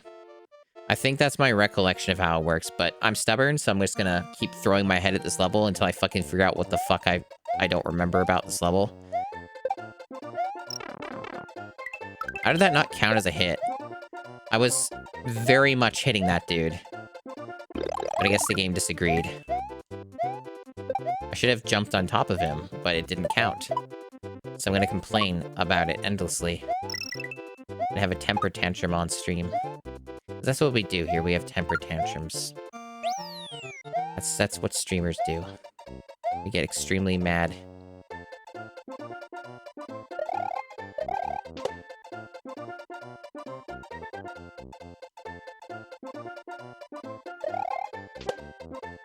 There. Yep, that is what he had to do. I think I was confusing it with, the other level in this special world. The one that's called, like, Outrageous or whatever. Another auto-scroller. I think this one's a pretty easy one, though. It's got, like, 2 different routes, which is somewhat neat. Two different platforms you can go on. You can switch between them. I think you can just stay on the one for a while, though, and it doesn't actually matter. But, it's cool. I guess you get more stuff if you swap between them.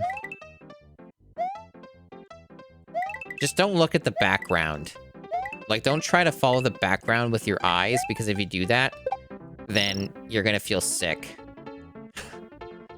Sometimes I do that just to see if I can track it, and then I start feeling dizzy.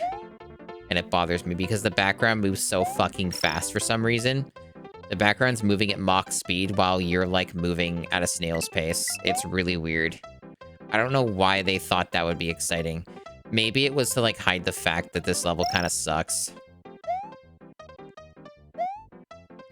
And they needed some, like, exciting, super fast-moving background to take away from the fact it's barely a real level. So it made it more exciting by having a fast background instead of you just moving on slow blocks. Very much could have been that.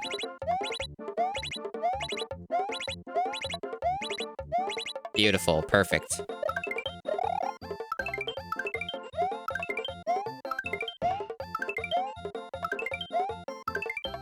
There's a lot of lives.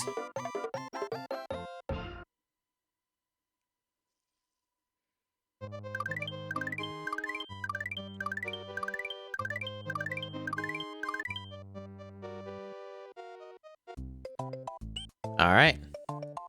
Forest Fortress. Purely optional, but hey, it's a cool area. It's a pretty neat fortress. Got some mean stuff in it, of course, because it's a fortress, but it's neat.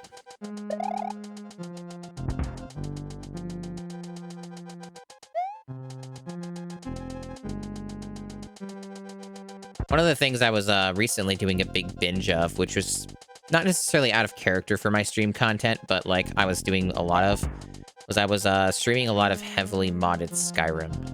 It was the last thing I streamed, actually. I did like a good bit of that, like, you know, like 4 or 5 streams worth. I think it was like 17 hours total so far. Fucked that up. I kind of got impatient. Also, this level's a lot harder when you don't have the Switch unlocked. I kind of forgot about that, so I'm actually making this more difficult for myself.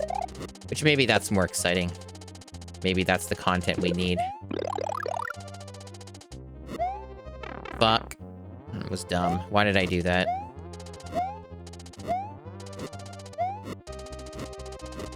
But, man, that's intense.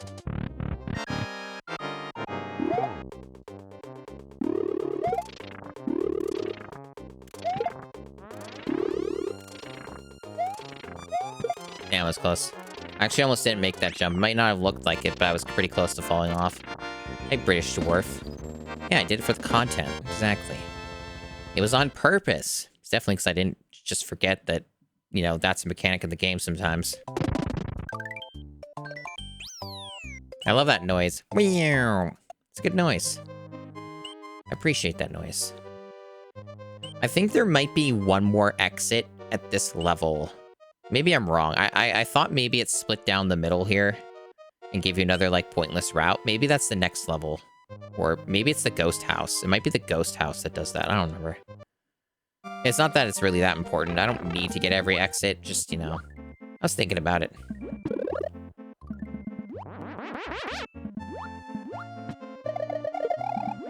Mario World's got a lot of good sounds. It's a good sounding video game.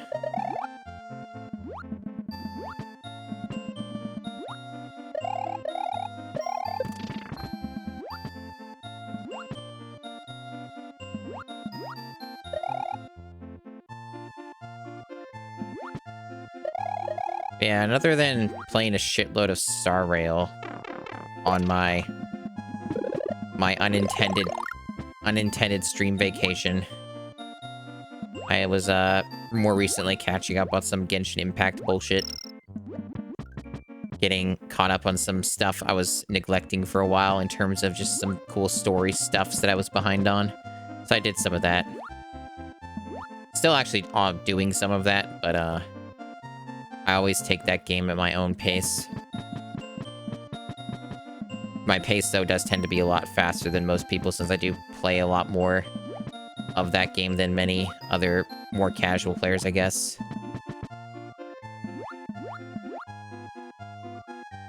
Well, like I said, I don't really like streaming those types of games because they have very specific communities and audiences that don't give a single fuck about what, like, a retro game is or, you know, what an indie game is and stuff like that. There's almost no crossover between stuff like that, so unless I was paid to do it, I wouldn't really be too keen on it personally.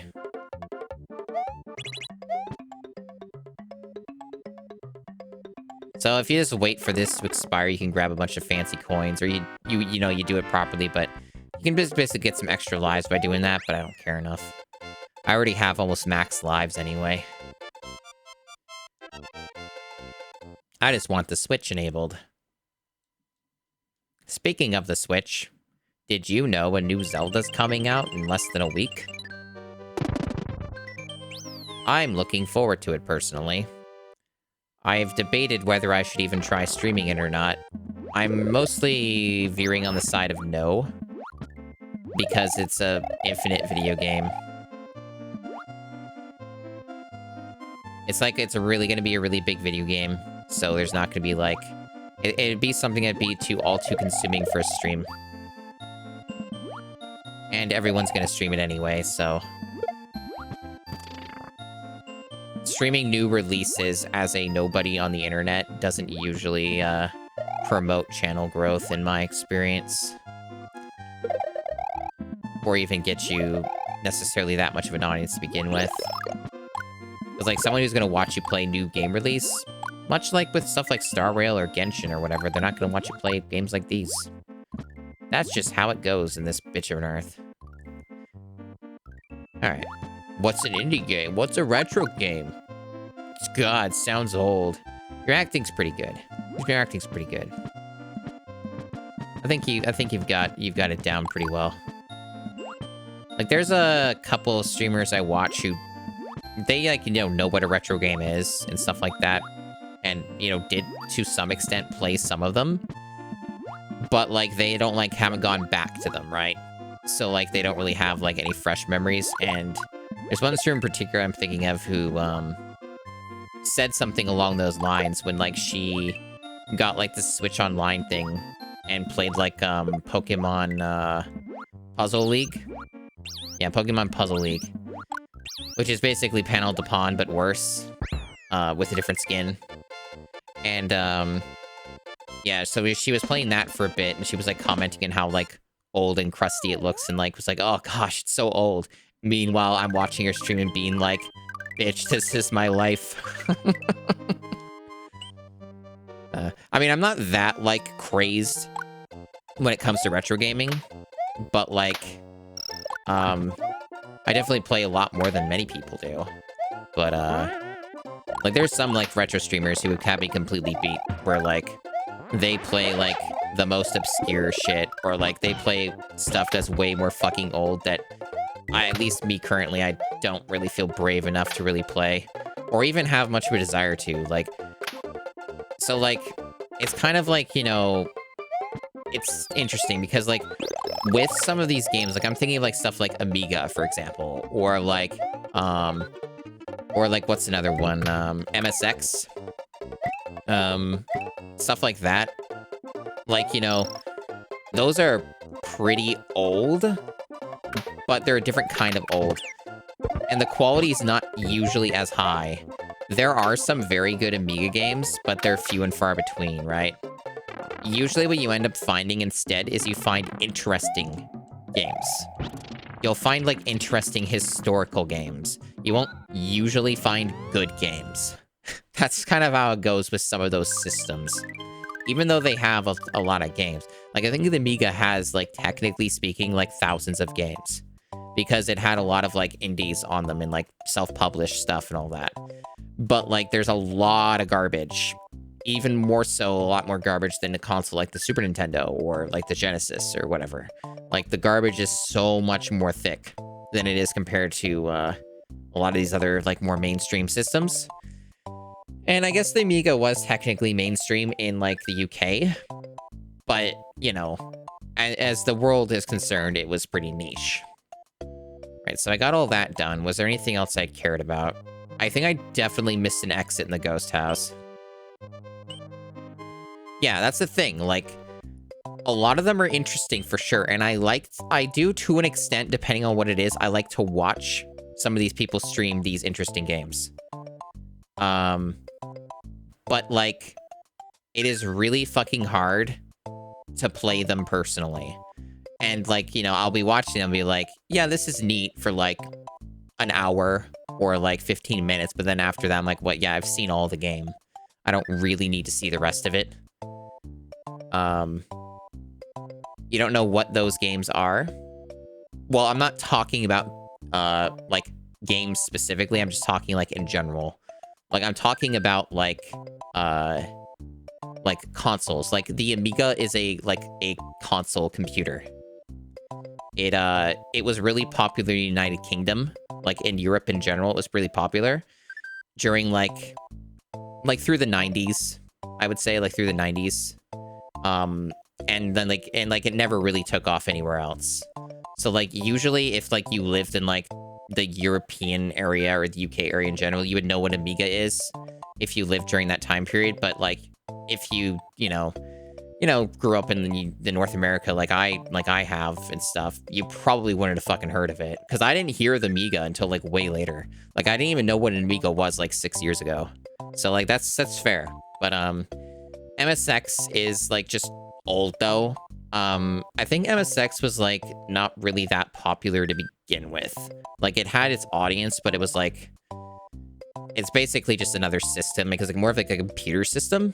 But yeah, there's, like, a lot of, like, retro game deep dives that you can do. But I guess, like, my initial point, and what I'm trying to say is that, like, there's a lot of interesting retro games, but I wouldn't say they're good or, like, entertaining. They can be an entertaining watch depending on the streamer, I think, but, like, I do find myself, even with the best of streamers, some of the games that I've seen them play, it's like, man, I don't want to have anything to do with that, personally. Which is why I don't really... You haven't seen me do anything that, like, fucking obscure. You haven't, like, seen me play shit like that nobody's fucking heard of.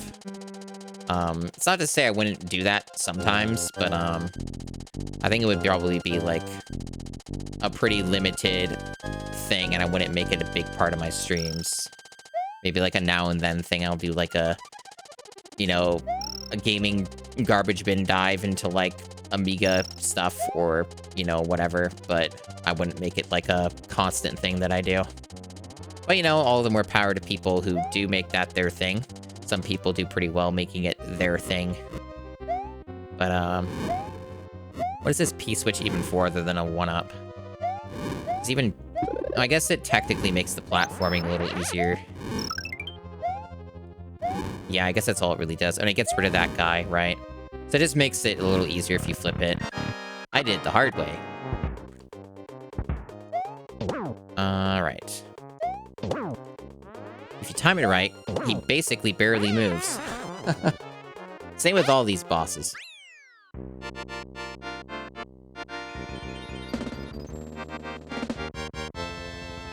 Yeah, it's like kind of like what Dubious said, like Castlevania and MSX. Interesting, but like, you know, it kind of loses its luster after a bit. And then like, if you try to play it yourself, like you're like, oh god, this is like so much worse than like the other versions. Neat that it's a thing though. I think the only game that comes to mind specifically for like, say like a system like the Amiga that I watched Macaw45 stream for quite a while was Enemy. It's just like called Enemy. I think it has like a subtitle as well, but like it's just basically called Enemy. And it was like a late Amiga game, like towards the end of its lifespan. It was like late 90s. But it was a pretty... That game actually looked pretty solid outside of its nearly impossible difficulty. That would look like a pretty fucking impressive video game. So like that's like one like Amiga game that stood out to me. It's like, yeah, this is actually kind of good. There was a lot of like really impressive cool shit that it was doing that like not a lot of other games were doing. Now that I have cape power, I'm just skipping levels again. Rip Yoshi.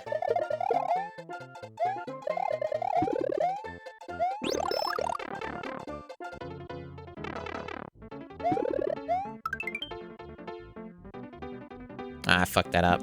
Let's try again.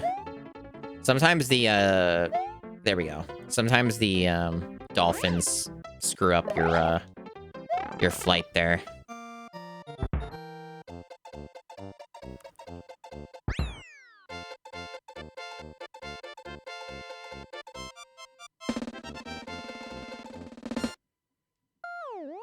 Yeah, I think, like, one thing, though, I'm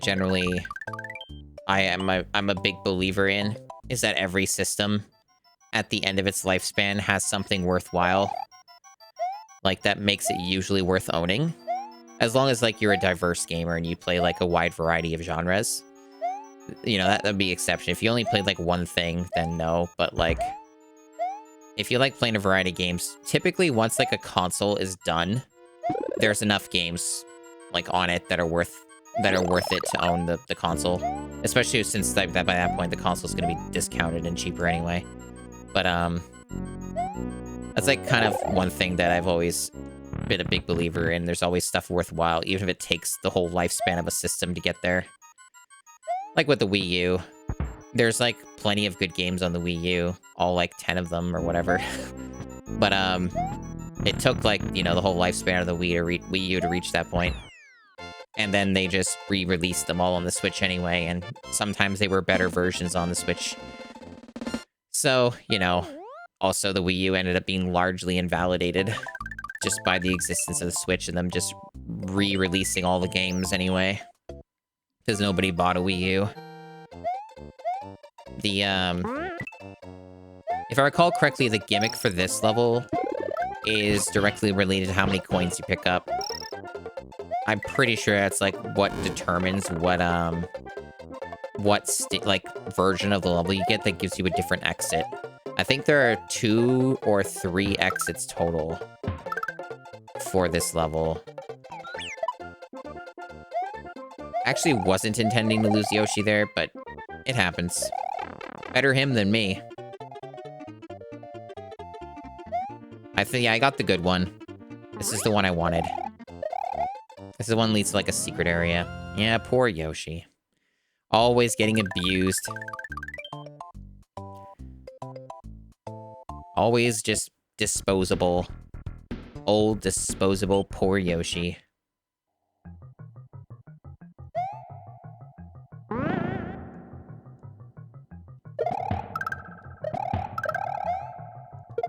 Ow. That physically hurt me. Those chucksters. They're a crafty bunch. Fucker. Man, they're fucking footballs.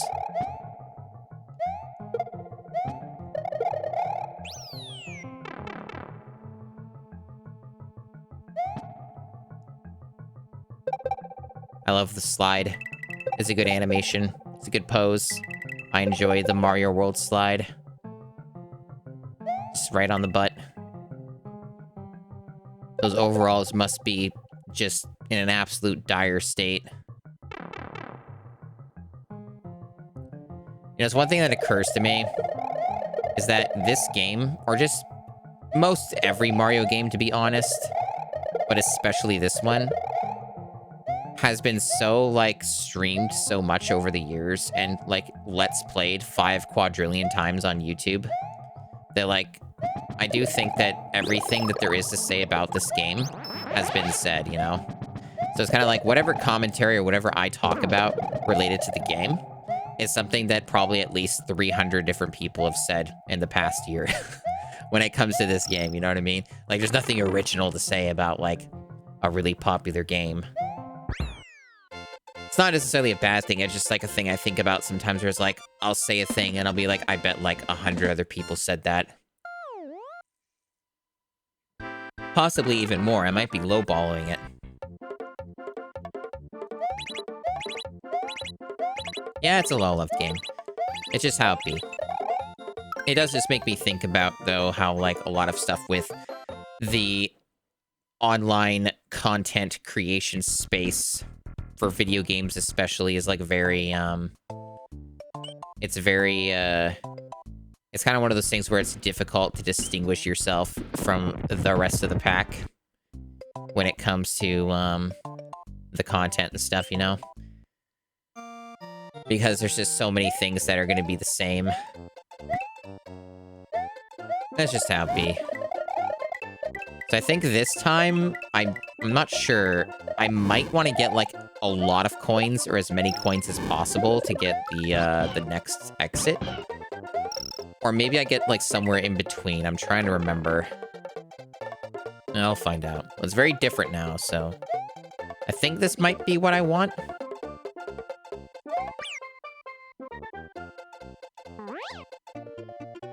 Let's see what happens. I might have fucked it. We'll see. I think I fucked it. I think this is the same now.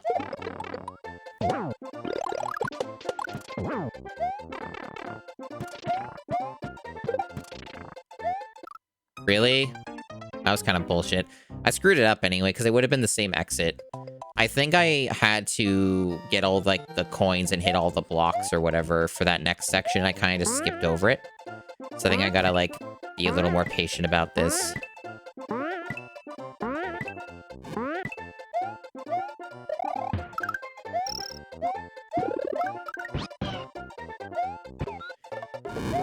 I do kind of underestimate, though, just how much I can zoom through a game like this. It's been almost 2 hours. Technically, like, less than that, because, like, the first 10 minutes was troubleshooting or me just fucking around. But, Alright,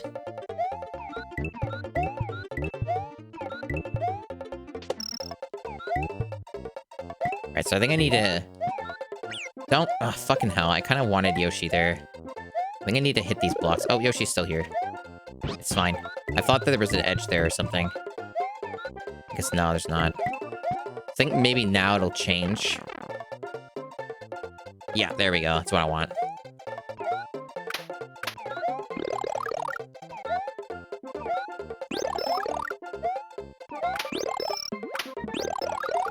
But yeah, like, I'm already through a large portion of the game. There's actually not a lot left. Are there 2 P switches here? Like, just to sustain the time for longer? Oh, I guess that's there for, like, if you don't have the normal switches unlocked, it's another means to traverse the level so you don't soft lock. I guess that makes sense. There we go. Perfect.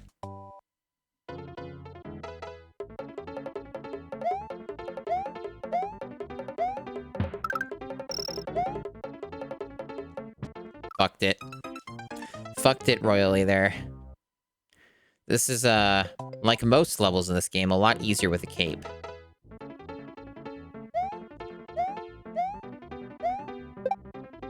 It happens. We all have to die eventually. Sometimes it's just sooner.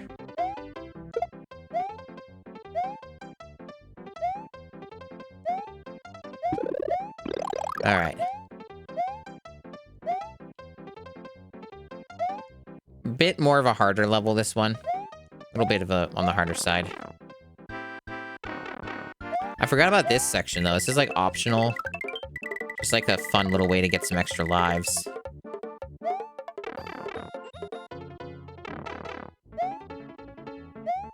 I guess it does kind of teleport you through a little bit of the level.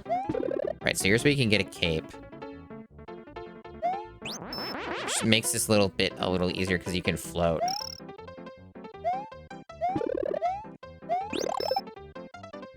Beautiful. So, trying to remember. Yeah, so this is like one of these ones where there's 2 exits. I don't remember. Okay, that little fucker needs to leave. Get out of here. You're blocking my route. You can fly over this, and then you get another exit over here. With some extra lives. I don't remember what it does route-wise. I think it's maybe this is what you're supposed to do. I think the other one might just loop you around. I'm not sure. The other exit might be a ruse. I think this might actually be required unless you take the other route that I did. Yeah, this is required then, okay. Because the other one just does a loop. The other one just, like, adds a loop around here, and it's pointless.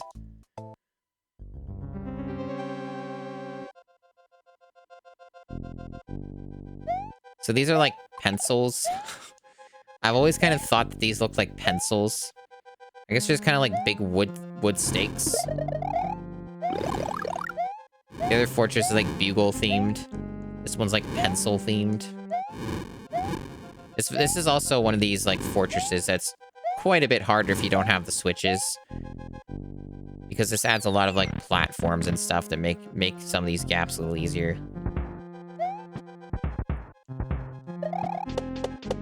Really? Bullshit. Fuck. Alright.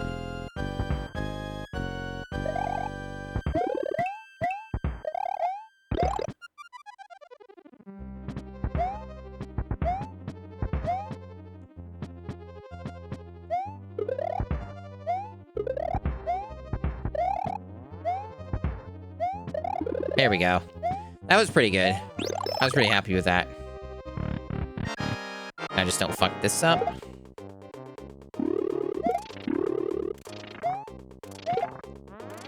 This one's, like, a little different. You gotta kind of wait a bit. There we go.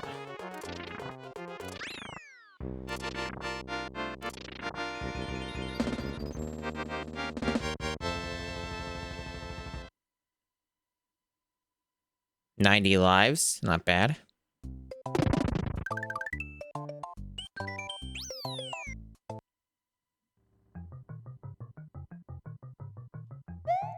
Oh yes, this is the first introduction of our weird green, earthy floating platforms. They always look very out of place from the rest of the Mario World assets.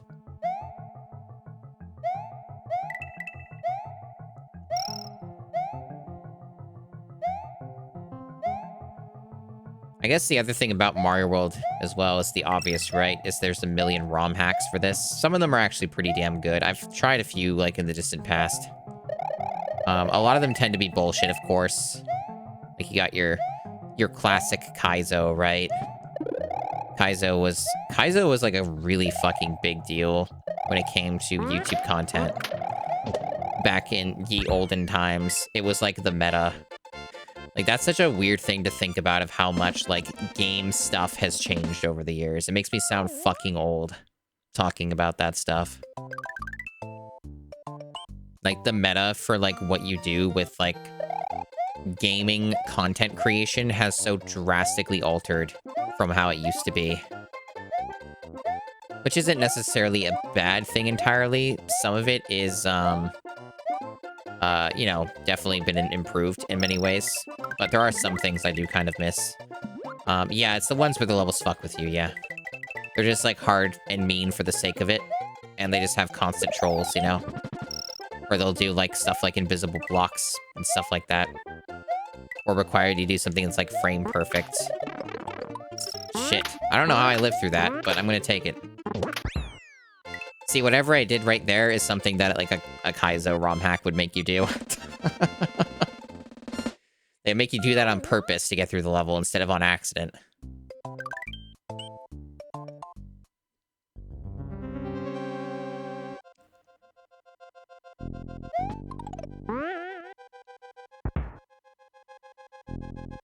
This level's pretty mean as well.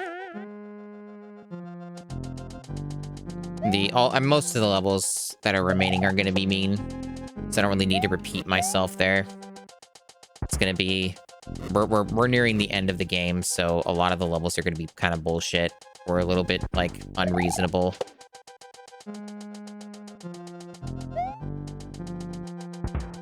Alright. This is kind of scary to do when you're only small Mario and you have no reserves.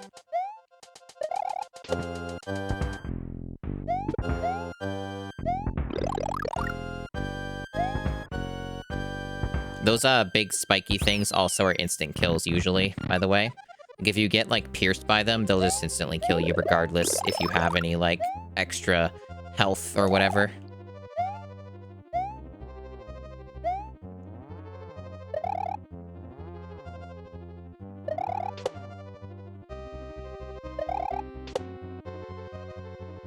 This is another thing I've seen, like, newbies screw up on a lot and not notice, which is something that's fair, because, like, I don't think it's something that people probably could easily notice on their own.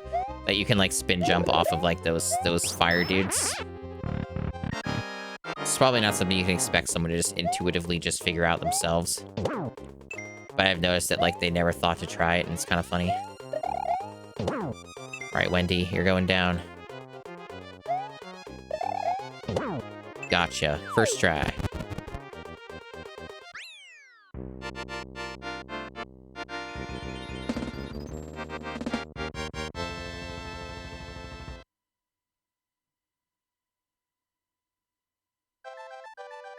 Another Yoshi saved.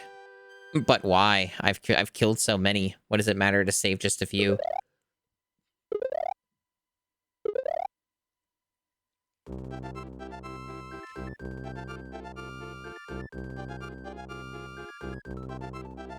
If you think I'm reading this, you're wrong.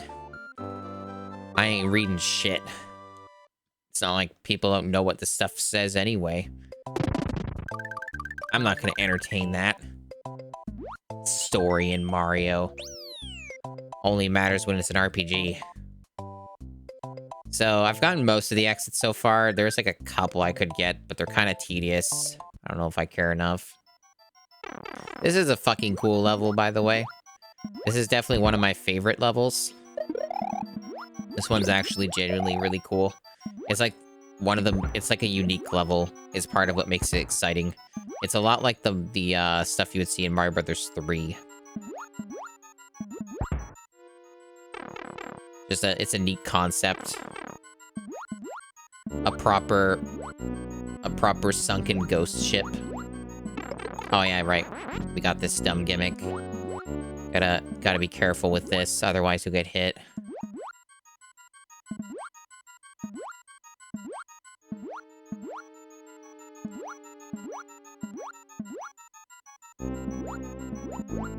This is actually easier with Yoshi, because you get, like, a free hit or two. Maybe you can't bring Yoshi to this. Maybe you do? I don't remember. I don't know if Yoshi is allowed here. Maybe he's not, because it's, like, a ghost place. They have been pretty strict about that in the past, but there maybe this was the exception. No, I don't think you can bring Yoshi. I don't think I have an actual memory of that. I think I'm making that up in my mind.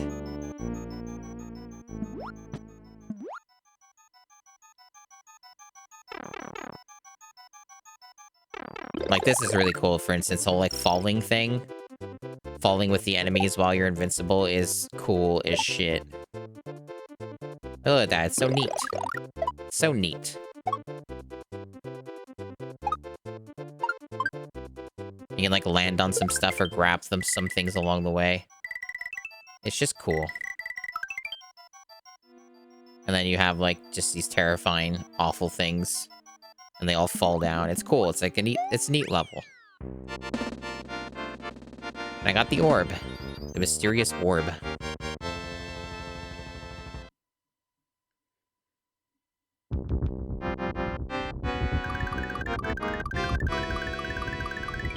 Exciting.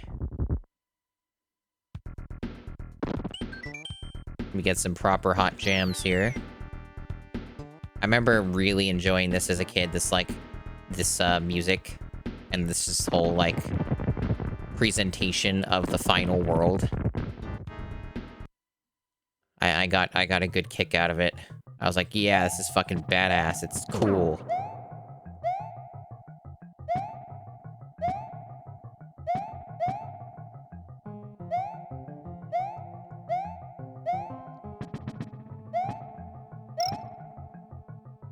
This level can be pretty tough as well, for, like, different reasons, because you got, like, a unique enemy that you never see again.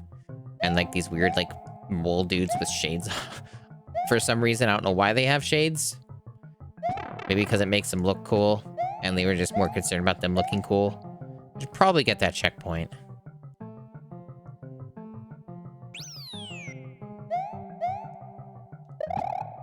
Okay, these guys are invincible. Maybe a shell can kill them, but I don't think they exist in the levels they show up in. It's like maybe only a ROM hack thing. I don't remember offhand. It's been a bit since I've done this game, so some stuff's a little spotty in my memory. Shit. Just ignore it. Oh, that's the wrong way anyway. That was a waste of my time. Gotta go to the bottom route. This is, again, like, something that is taken directly from, actually, the first Mario game. Well, not technically the first Mario game, but, you know, close enough, close enough. It's taken from, like, the first Mario Brothers game. The whole, like, idea of you having to go through a specific route is basically the same idea. You trust a mole wearing shades, that's fair. You gotta trust them. Alright, we got this again. Oh yeah, gotta jump more. Not very good that time. Only 2 lives.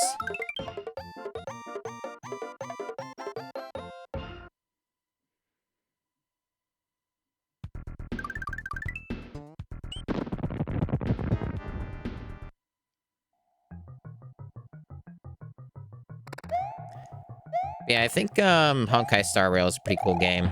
I mean, I thought it was cool enough to, like, no life it for a week. I thought it was a good enough distraction during a very annoying time that otherwise would have been probably pretty boring without having something like that for me to kill time with. And, yeah, I'm nearly maxed out. 99's the max.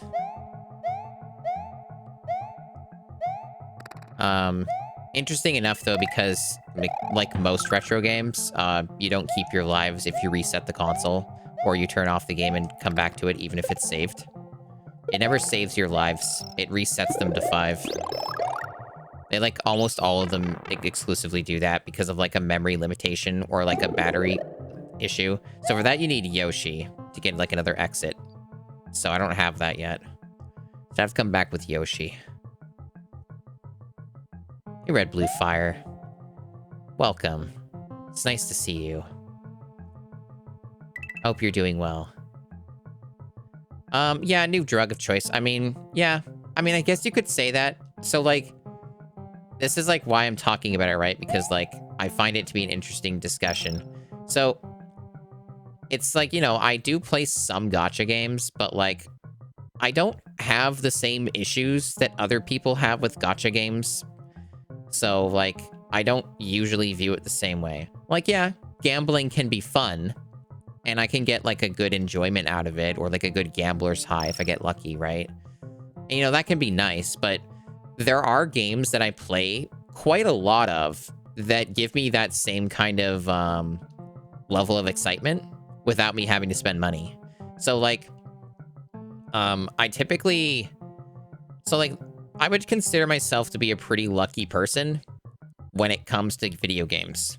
Not in real life, but in video games, I tend to have a lot of good fortune. So when I play like a gacha game and I'm trying to get a certain character or a certain weapon or whatever, I usually end up getting what I want. Not always, but usually. And sometimes I end up getting more than what I wanted. So like, you know, I tend to have some pretty bonkers luck when it comes to that kind of stuff. So I don't usually run into the same problems that some people might run into, or certain anger or frustrations that they might run into with these games, just simply because I tend to have a luck buff. It's very rare that I don't get what I want. So I think that kind of changes my expectations and enjoyment of the game, of those types of games, because I'm just built different. But like when it comes to the whole like gambling aspect of it, I never really like went, like I can get that from other games too. And sometimes it's more rewarding, like playing a Diablo type game, for example, you know, those are like, you know, pretty much all about like just rolling random numbers to get what you want. You just grind a thing, you kill a bunch of dudes, and then loot comes out. You know, you get your loot pinatas, and sometimes you get what you want, sometimes you don't, and it's random, right?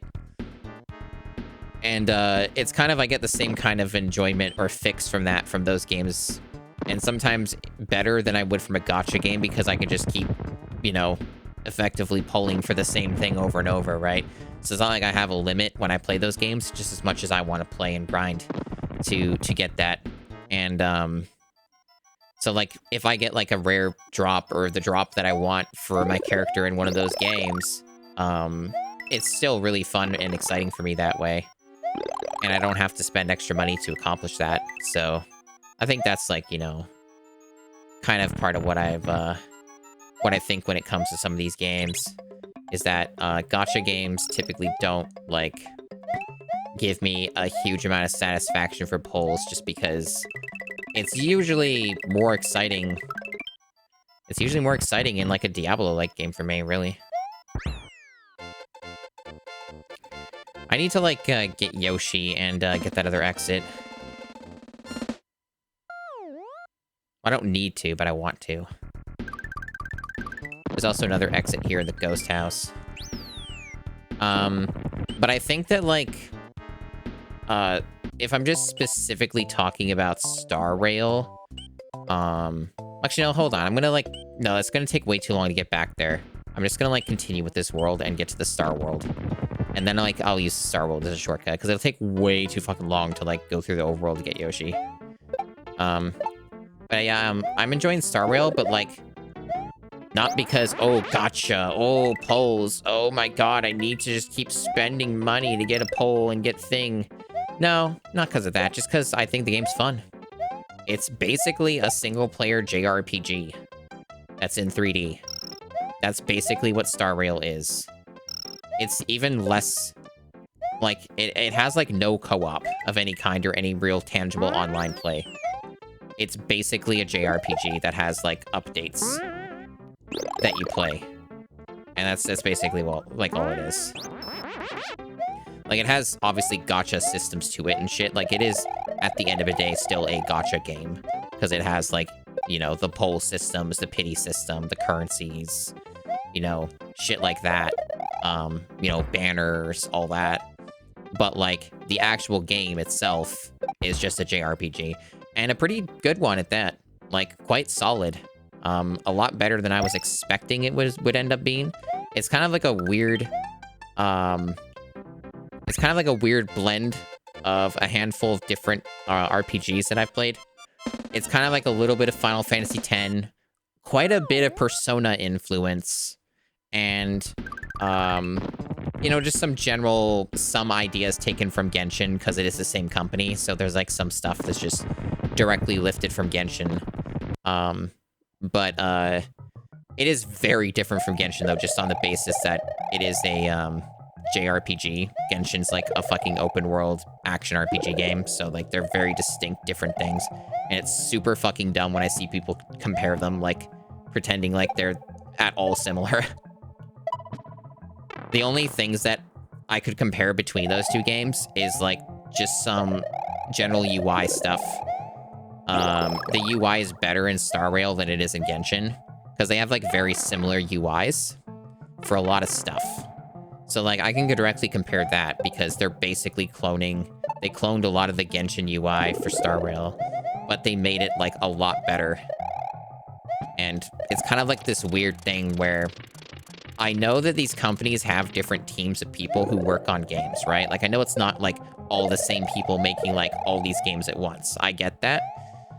But it's really fucking weird and kind of dumb that, like, there's a bunch of obvious flaws in Genshin Impact's UI that are fixed for Star Rail, and it's deliberately on purpose. Like, they knew it was a problem, and they fixed it for the new game.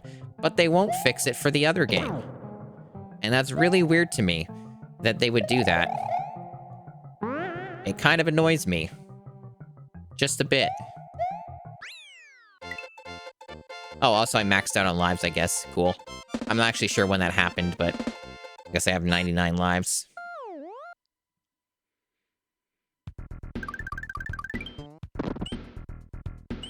Yeah, there's a lot of, like, you know, nice things, like quality of life changes they made with UI and Star Rail that I really fucking wish Genshin had. And it's just kind of lame that none of that stuff has ever been changed a single time for Genshin. Like, it's had the same UI problems since launch, like, over 2 years ago.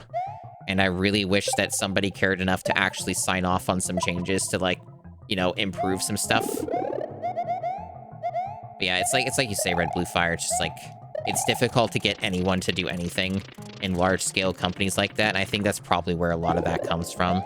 It's like they're aware of the issues and stuff, but, like, you gotta go through so much red tape and live service games, so it's on a crunch schedule, and they gotta get the updates out on time. So if you try and change anything about the game, then, you know, it could potentially delay the release, and then, you know, that makes them less money and gets the people upset who want new content every 3 months. So, you know, it's kind of one of those things. Fuck. Fuck. Go this way. Yeah, I need Yoshi for this. That's my problem. Right, I remember. I was trying to think, like, what was I missing? I need Yoshi for this. I need Yoshi for the other level, too. I think Yoshi shows up in this level. I just didn't grab him. I think I've been ignoring his block or something. Let me assess the situation here. I'm pretty sure... Yeah, I think Yoshi's over to the left, isn't he? Like, when you drop down. I think that's what I've been ignoring. Pretty sure that's the case. No, wait, I'm dumb. I'm fucking dumb. He's right here. What the hell? Why am I being so stupid? I've never been too big on SMW. It's understandable. I think this is a great game. Definitely a good old classic and favorite of mine. But, like, I can completely understand preferring certain other games over it. Like I was talking about very early onto the stream, you know, there's the whole, you know, I like Mario Brothers 3 better than Mario World. Where I'm, like, kind of neutral on it. I think they're both really cool. I don't really, like, feel like I need to pick a side with what's the best 2D Mario game. But it usually comes down between those two. It's like Mario World or Mario Brothers 3. Right, here we go.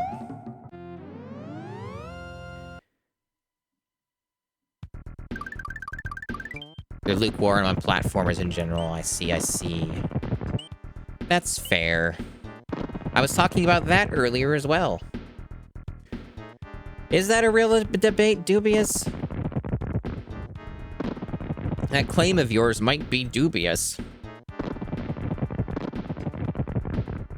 Alright, so I got Yoshi now, so I need to go back here and hopefully keep the monster. I mean, personally, I kind of feel like I mean, in fairness, I've not played it in a while. But like Lost Levels, as we call it here. I feel like Lost Levels is kind of neat, but it's basically more of the same. Like, it's the same game.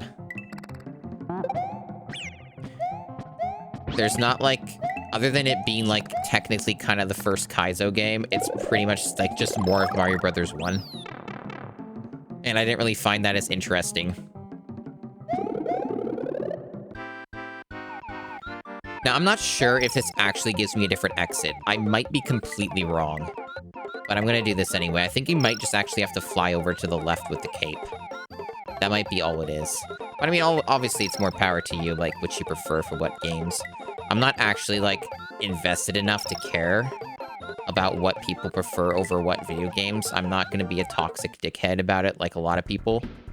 Oh, yes, that literally does nothing. Okay. So you just have to fly to the left. It is that level, right?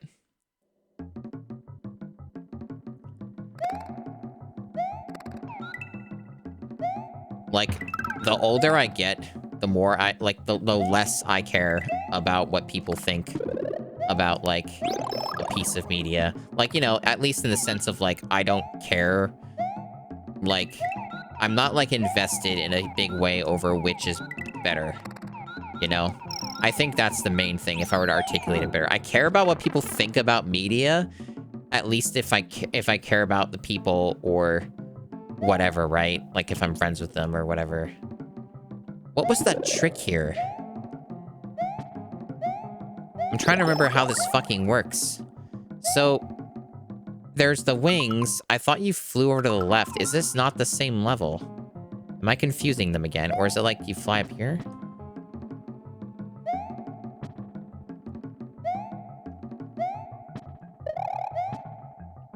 Maybe you do... No, it's later in the level. It's just too early. That's the problem. It's too early. I actually think Yoshi might get me killed here. I don't think you need to bring him, but I think Yoshi actually makes this harder. Because he has a larger hitbox, like he's taller, so it's easier to get crushed from the platforms. This might actually be stupid, but it may still be possible anyway. Yeah, I'm right. It's actually not possible. Yoshi just gets you killed. You get murdered. I had forgotten about that little snippet, that tiny little detail. But yeah, the actual exit is later. You do fly to the left, but it's not now. It's, like, later. But I don't know, like, to me at least, Lost Levels just felt like more of Mario Brothers 1, just, like, more mean-spirited and difficult. And, it wasn't bad. It's a fine enough game, but it just kind of felt like a bit... It felt more to me like a DLC or expansion pack for an NES game than it did like a full-fledged new sequel. You know, the US Mario Brothers 2 is at least a very different game.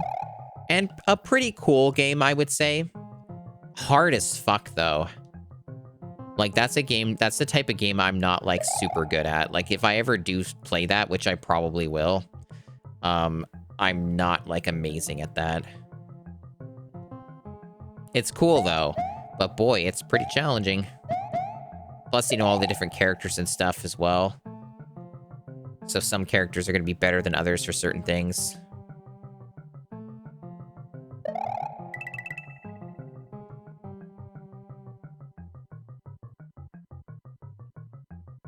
This level is always, like, slightly nerve-wracking just because of how fucking long it is. And how easy it is to screw up if you're not paying attention. Thank you for stopping by, British Dwarf. I will have fun, thank you. Probably based off the current pacing I'm going, I'm probably going to be done with the game in, like an hour or less. It's my educated guess. There's not much left Yep, so we fly up here. There we go. There. No, don't do your fucking capey shit here. We don't want to fall off the edge. There we go. It really makes you feel like Mario, exactly. I think Mario 2 US has a lot of different movement because every character has different movement, right? So it's a very complicated game in comparison to a lot of these other ones. All these other Mario games. There's a lot more tech involved because everyone has their own movement, their own ability. So it gets a little overwhelming to learn it.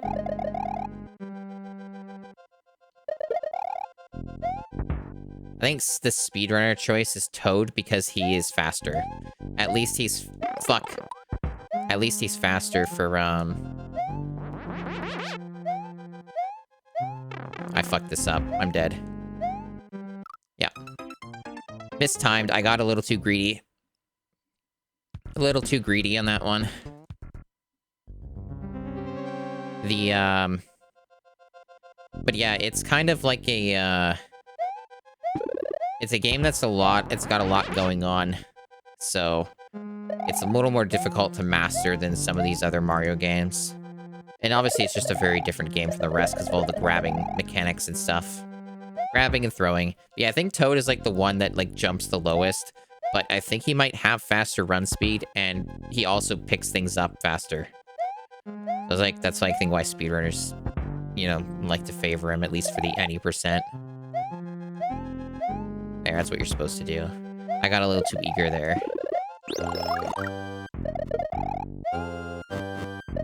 Fucking hell, really? Okay.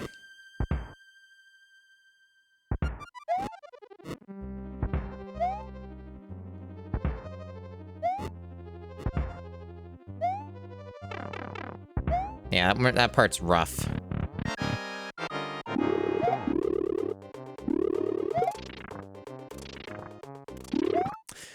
Nice.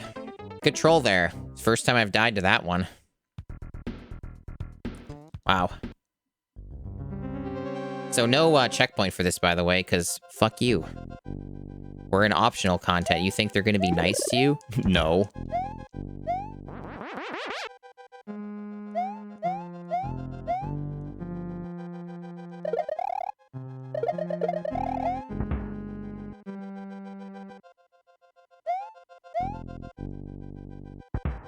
Let's take it a little slow. Ideally, maybe you have an extra power-up or something. Or at least keep the cape, maybe? That'd be nice. Not getting my hopes up, though. This is, like, very, very fucking narrow, specific timing. Although it is easier to do it with the cape. Yeah, see, got me again. Same thing as last time. Nope. Fucking dead again. This is definitely one of the harder areas of the game, in my opinion. It's very trolly. It's very bullshit. It's definitely pretty crap.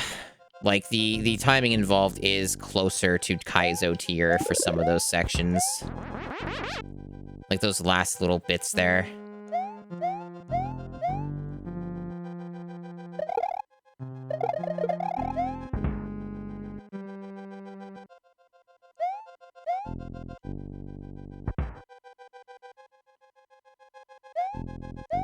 But yeah, like I was saying earlier, enjoying Star Rail quite a lot.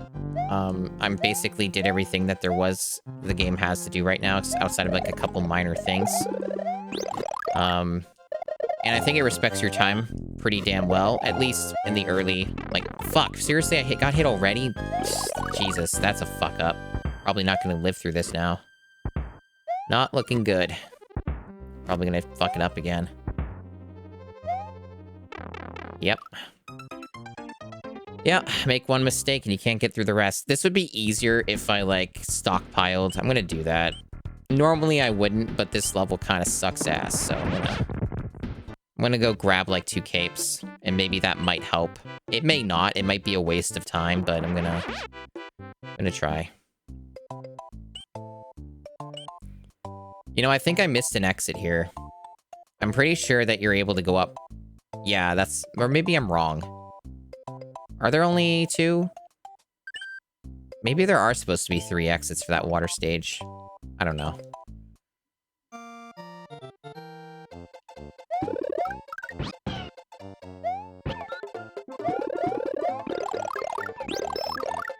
Yeah, to me, Star Rail is just basically like a really good, like, single-player JRPG that's just fun.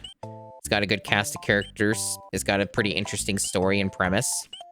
And it's got, like, excellent music. Which, in fairness, that's not, like, a unique feature. Most, like, JRPGs or games that are styled to be like a JRPG have very good soundtracks. Like, for example, there's no such thing as a Final Fantasy that has a bad soundtrack. So, like, you know, it's typically something that is a big strength of the genre to begin with. But it's still nice and worth noting that the soundtrack, yes, is very good. And I enjoy the OST quite a lot for that one.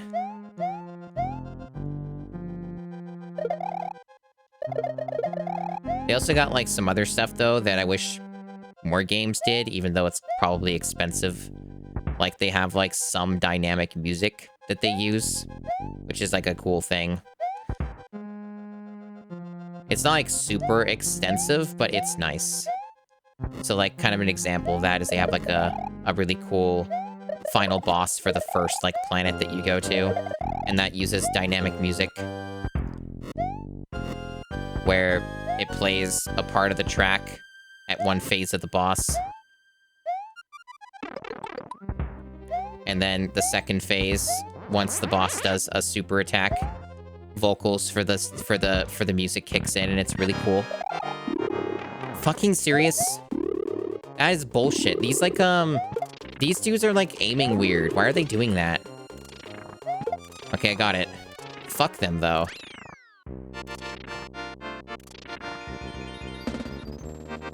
Like, those dudes were not, like, the same as the other ones. That was really weird. I forgot they were like that. Like, they, like, shoot down at you. Little trolls. So this is the back door. So what this is it lets you skip part of Bowser's castle, which is neat. So basically, it's a shortcut. You earn it by going through this really difficult fortress. We're gonna do Larry's castle, though. We're gonna get all the content. We also have the special world to do as well. The special world mostly has the hardest levels in the game, but they're not as difficult as you think. There are ways to make them, like, a lot easier through the cape, or just by knowing a few things. But they can still be challenging. Like, I'm probably gonna die a good handful of times getting the special world done. I like how the sound chip for the SNES, maybe I'm wrong, but it comes off like that. It seems to be limited, where, like, every time Mario jumps in this level, the little clicky sound cuts out. Like, I'm gonna assume that's just, like, a limitation of the chip or something. I kind of popped into the microphone big time there. I don't know how that happened. Sorry about that. But yeah, this is just an auto-scroll fortress. It's not particularly, like, amazing. It's one of those ones that could trick you into thinking it's not an auto-scroller, you know? Mario World definitely tried, under most circumstances, to hide its auto-scroll levels a little better. But when you just stop to think about it, you're like, oh, wait, this is just an auto-scroller. Oh, wait, that means it sucks, right? The answer is yes. Fuck, I forgot that that guy needs to stay alive. He'll come back, but, like, you need him for the, yeah, to get the block.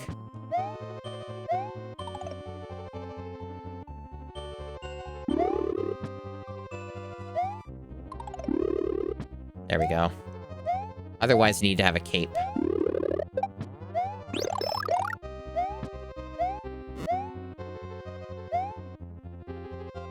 I'm dropping frames. Whole bunch of them. Did my internet die? No, it's not saying 0, just struggling. Doesn't surprise me. That was one thing I was worried about. fuck. Oh, I can't even get the mushroom either. Fuck you. Ugh! Honestly, I'm getting distracted by the fucking massively amount of drop frames. That's kind of why I died there, because I was looking at that to see if, like, I had to, like, there's, you know... No checkpoint either. That fucking sucks, dude. Ugh. I fucking forgot how painful some of these, like, last areas are. Yeah, internet's still fucking up. It might be one of those situations where the drop frames aren't actually, like, causing buffering, and you can still, like, kind of watch the stream or hear me, but... It might be one of those. Still wish it wasn't doing it, though. But the weather has been really bad the past couple days. Basically, once the heat wave stopped, now we're getting, like, massive downpours and thunderstorms and storms in general. My area hasn't really been hit with, like, a full-on storm, but, like, you know, I live in a pretty large area, so there are definitely other places where that's happening. And that's probably affecting service. I usually find that anytime there's, like, weird weather stuff going on, there's often problems that follow when it comes to internet. And, like, with, and, you know, with, what are the words? With, you know, power as well. Like, for example, the hour-and-a-half power outage I had this morning. Something I've come to expect from where I live. I really should have just brought the cape here. I don't know why I didn't. Fuck. When I die, if I die again, I'm gonna just get the capes. Because this is really annoying to do without them. And it takes way too long. Fuck you, you didn't hit anything. You fucking worthless shit. Oh, you hit me, of course, though. Yeah, we're getting capes. This sucks. This is fucking annoying.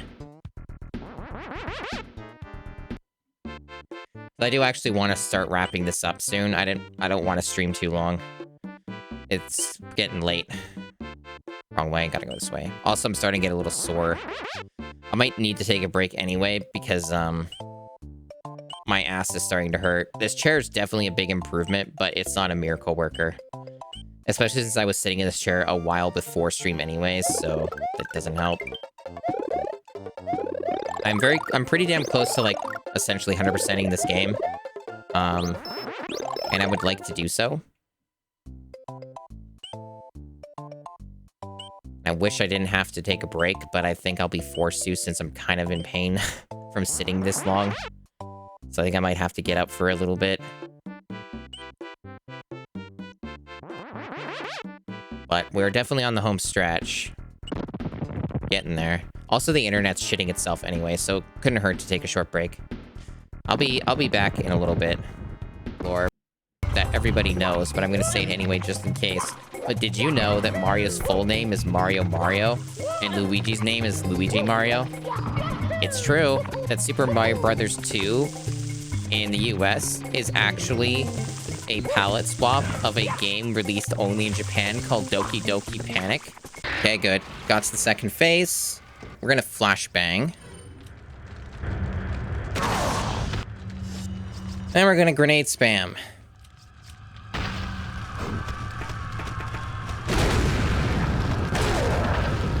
And that's it. Only 2 grenades. Huh. I thought it would have taken more than that. Alright, so we go up here first. What is he getting caught? What? Ah, that's the coffee of Captain Janeway's choice. She does not seem very thrilled by my being here, though. So welcome to Fandorana Drifts. So you can't deform the snow, so 0 out of 10. There's no footprints, and you can't make morph ball snowmen. So, you know, obviously 0 out of 10. Oh wow. Is there anything more beautiful than a beautiful busty Brahmin riding a caravaneer off into the sunset? Oh wait, I don't think that came out right. That's an impressive skill. How can you do that? Wow. That was a big chug.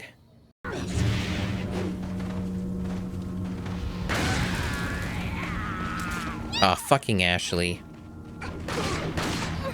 This is not what I had planned. It's not what I normally would do. Oh, did she die? Very close.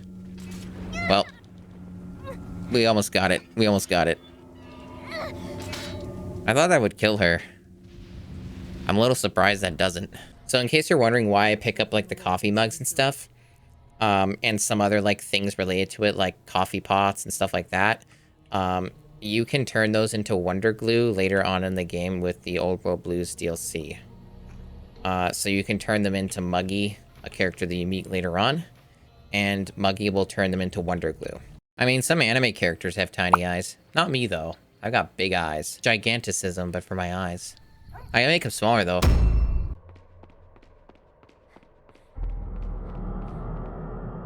Oh, no. I don't remember this puzzle either, like off the top of my head. I think I remember enough about it, but I know what I know what it's supposed to look like. But I don't remember like the optimal rotations here for this, so you might be waiting a little bit for me to fully solve this. Apologies. You're gonna have to be patient while I try to solve the dumb slide puzzle that I'm not really good at solving. That's just the reality of what we're dealing with here.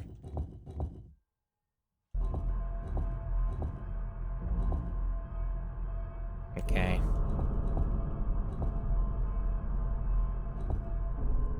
Apparently, I'm much better at solving this than I remembered. I talk up like, oh, I'm gonna take 1,000,000 years to solve that. You might be waiting 10 minutes, guys. And like, oh no, wait, I solved it already. Seems like we have a big misunderstanding. What the hell? That guy just teleported in front of you. Materialized out of thin air. We've got problems. Tim? Who the fuck is Tim? Tim the Raider? I've never heard of you. What do you do, Tim? I guess you're too busy being dead. Fuck you, Tim. I'm hit. Yes, you are.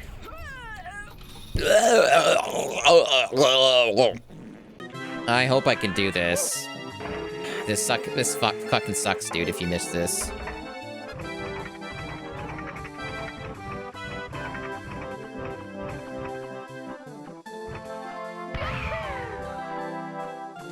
Oh my god. I fucking hate the cannons. I'm gonna leave. You're late. Yeah? I'm sorry, I slept in. Oh shit, I'm sorry. Now, we've been friends since junior high. Yeah. Don't worry about it. Anyway, thanks for joining me to shop. Great Let's exposition. catch the next train. Great exposition there. That's a normal thing that people say. But this seems very, how shall we say, sussy? I don't trust this, but I'm gonna do it. And fuck it up. Alright, there we go. I think it's probably maybe safer to, go in from this angle. Okay, got it. Here we go! A lot of people don't know this, but these tiny mantis dudes, you don't have to shoot them, you can just crush them with your feet. A lot of people don't know that you can do that. It's not a mod or anything, you can do that in like the vanilla game. Come with me. There's something you should see in front of... Wow, my internet's really just not fixing itself, huh? It might just be fucked. It's annoying because I'm very close to the end of the game.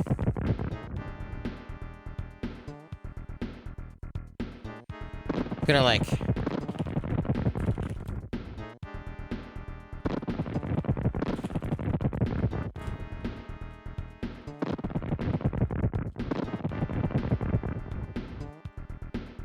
For now, it seems to have stopped. Okay.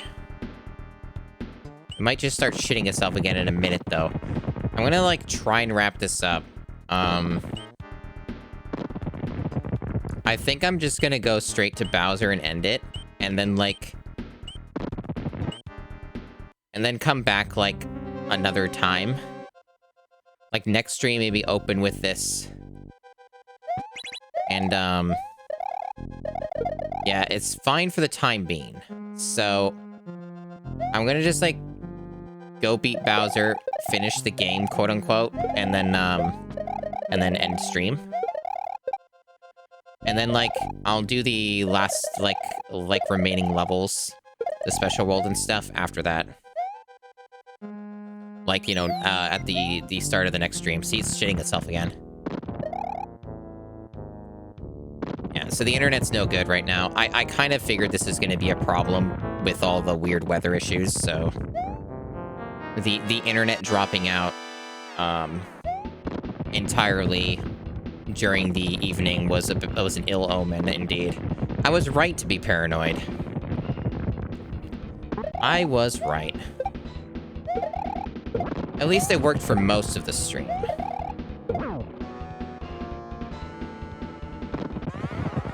Also, frankly speaking, my, like... Even though I did do some stretches and took a break, my ass is kind of still hurting. A little bit from just sitting as long as I have today. I sat a little too long. Like, this chair is great, and it lets me sit a lot longer without as much pain, but it's no miracle worker.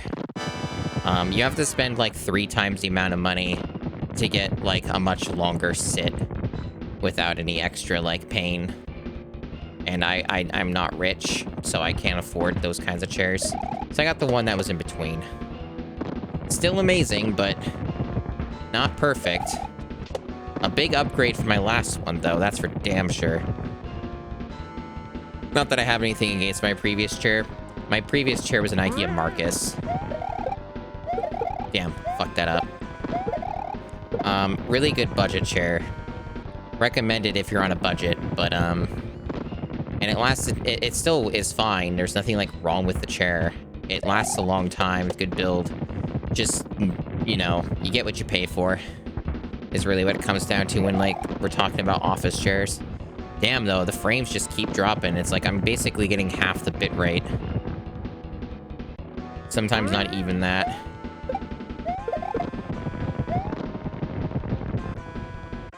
Okay. We can get out of here.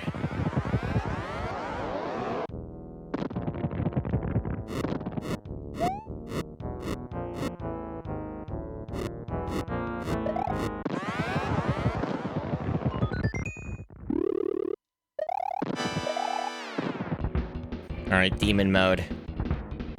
I like that they've reused this a lot. I guess Nintendo was a really big fan of this version of Bowser. They use this, like, weird smiley car thing, like, a lot. Like, it's in Mario Kart, like, as a vehicle in so many of the Mario Kart games. Maybe it's only just 8. Maybe I'm misremembering that. But I think it's at least in, like, a good handful. Alright, so let's kill. Technically, the game's beaten, but there's still a good handful of levels still left and a couple more exits. But I did most of it. And like I said, next time I'll, when I start stream, which hopefully will be tomorrow, I'll, like, do the stuff I didn't do. And hopefully the internet will not be a schizo. That's the hope, at least.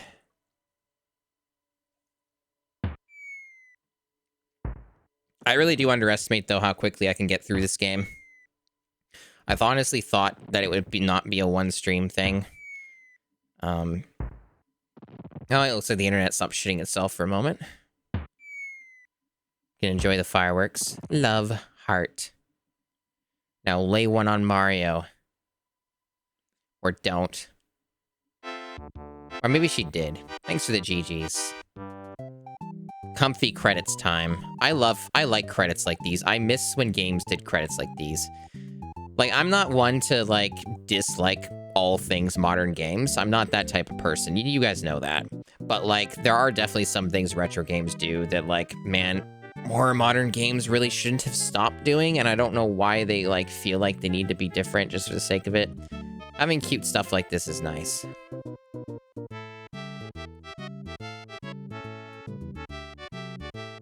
There goes the internet again. Do do do do do do do do do do do. It's good stuff. I love my Mario World. It's a nice game. It's a nice, comfy game. I don't know if anyone can even hear me through all the internet shitting, but you know, it's a good game and I enjoy. So I'll be, like I said, I'll be playing more of this playing more of this, tomorrow. Wrap up the remaining handful of levels, do the special world. Special world is always a good time.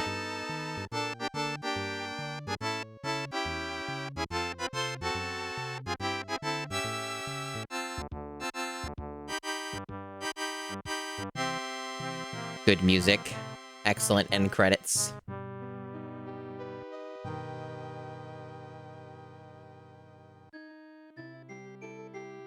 And there are the Yoshis. They're all saved. Except for the ones that I personally murdered. But we don't talk about that.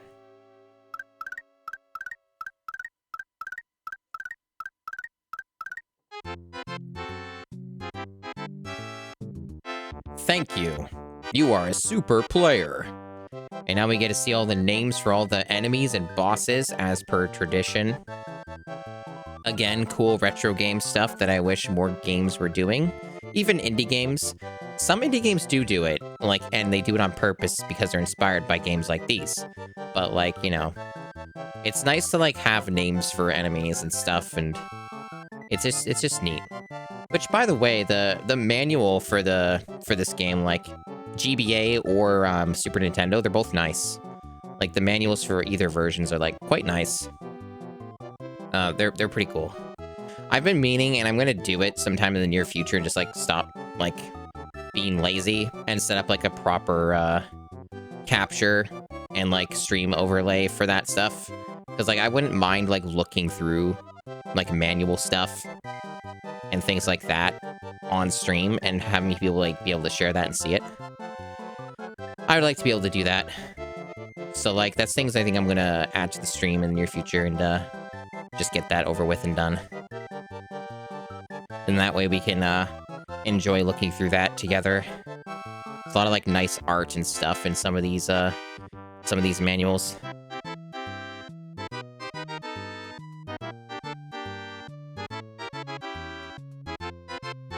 My internet is shitting itself all over the place. It's shitting, it's dropping frames non-stop. But as soon as I sing the song, it keeps going, and it doesn't stop. Oh, there it goes again. Oh no, the frames, they're dropping. Oh no, oh no. So many frames are being dropped. I have 2.9% dropped frames for a 3-hour stream. Do, do, do, do, do, do, do, do, do. Can we make it to 3%? Yep, there it is. 3% drop frames. The end. Awesome. Alright.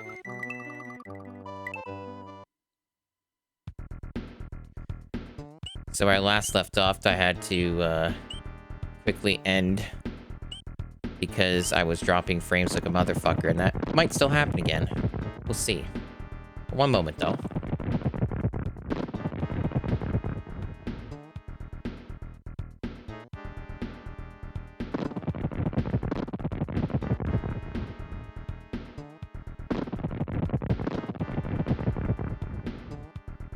Okay. So basically just getting some of the other exits I didn't get and finishing some of the levels I didn't finish. Or mostly the special world. I already beat Bowser. I might just do it again just for the heck of it, and also just do the castle properly. Not, like, take a shortcut like I did there. Man, it's too quiet on my end. Boost that up. Oh. Yeah, I've been having a lot more later streams lately. Unfortunately, it just kind of worked out that way. I'll get to those early ones eventually. I didn't really sleep too well the past couple days.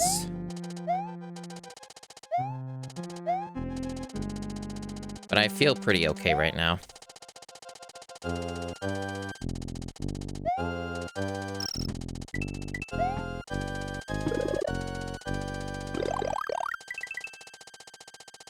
Just double check the, Alright. There's a few things that I gotta remember that you gotta check when you're streaming to make sure that certain things are working.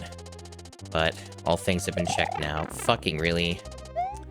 It didn't count as me, jumping on it. Hitboxes are a little funny on those things.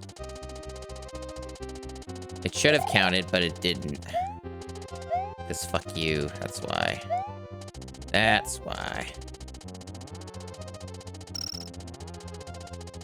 You know, I think there might be a thing down here. But I'm not gonna try and check. I don't remember offhand.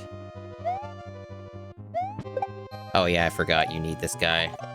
Yeah, I remember this was the problem I had last time. I didn't come here with capes, so, like, I made this way harder for myself, which I'm doing it again. Because you have to, like, get this guy to break blocks for you.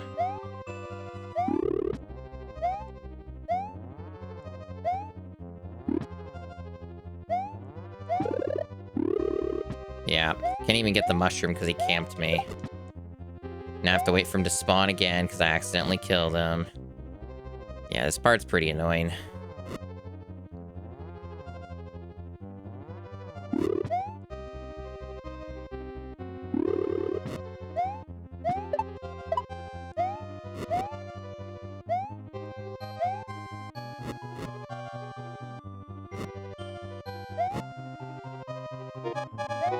He's running out of time, really? Ow. That happened in this? I figured I was being pretty quick. I almost fell in myself.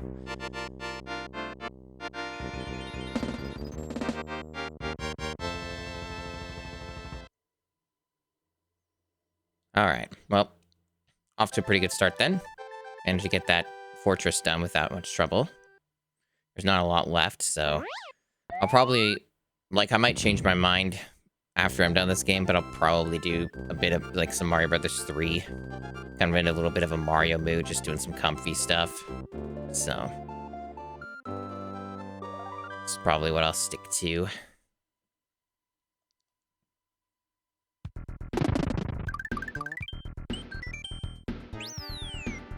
But got all the exits for this world. So now we gotta just tackle some of the other stuff I didn't grab. Like the,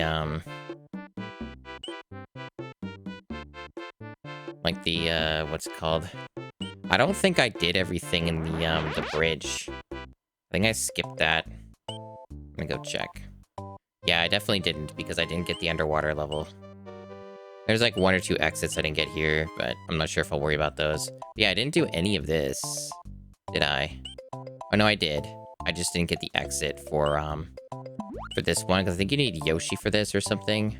But yeah, that is a level I just completely, like, didn't do.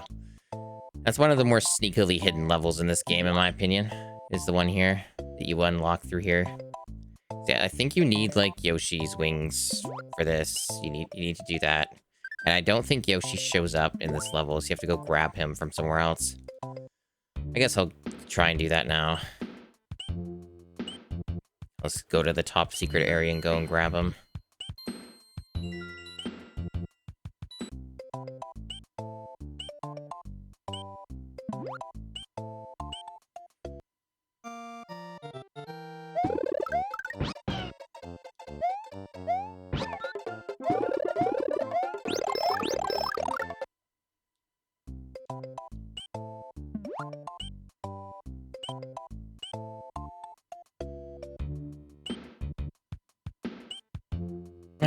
Man.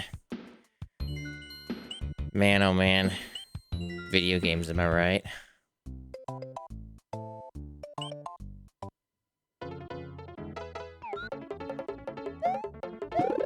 Okay, so I think the trick here is I gotta keep Yoshi through all this.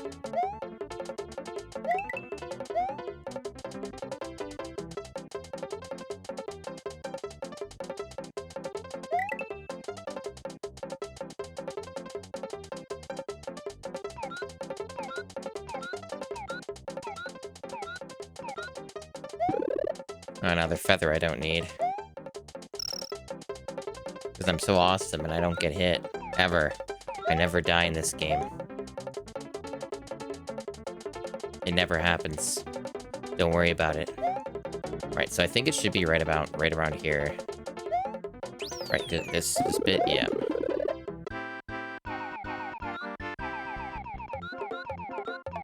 I may be misremembering, though, and that this doesn't do it. Or maybe you have to collect a certain amount of coins, or... I don't know. It could be that I'm misremembering. I suppose if I really wanted to get this level, I could always look it up.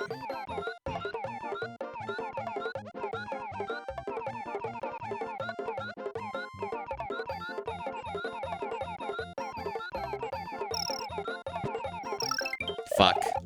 Lost Yoshi.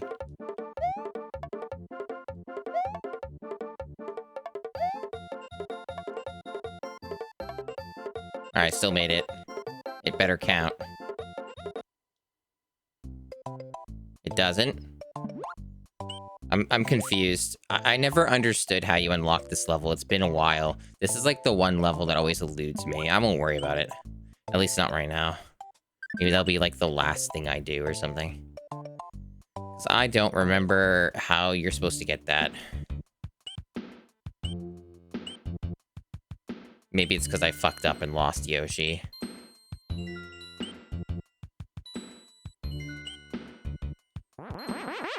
Yeah, the good old Super Nintendo Lives resetting. I had like 99, now I'm back to the 5. The default 5. Classic hardware limitations at play there. Alright. Let's do the special world. Because we are a super player.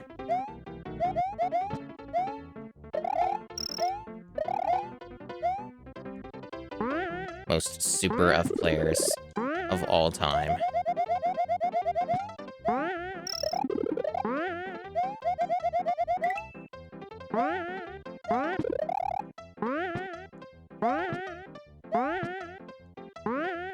It's very important that I got that feather I don't need.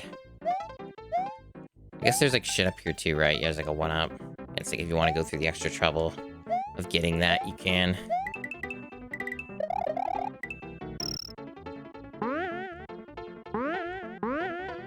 I like how they just constantly bait with the Yoshi coins. You don't really get anything out of it except a 1-up, if you get all of them.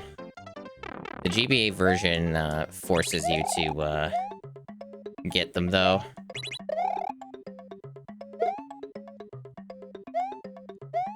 If you want to get full 100%. Ah. It's fucking overrode my feather. I hate it when they do that. It's very trolly. Like, yeah, I want the mushroom over the feather. Absolutely. That's an upgrade.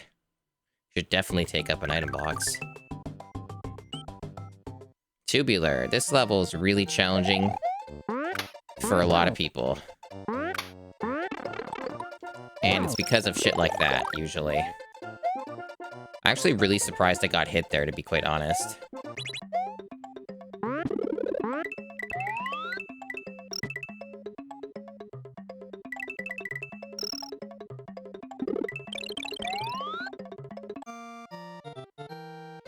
Anyway, it's because this wretched shit exists, that's why. The balloon thing is kind of hard to control when you don't really know what you're doing. And also because it's super easy to lose it, like this. And then you get fucked. Yeah, I already fucked it up. It's all in the timing and, like, what route you take. I think I remember what you're supposed to do there. I think you have to go from the bottom if you want it to be safe. I think that's the trick. And I think it's, like with everything in this game, it's easier if you have the cape.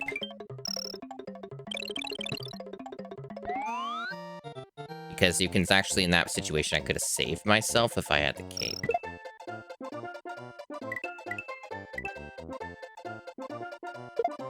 Yeah, I think you have to go down.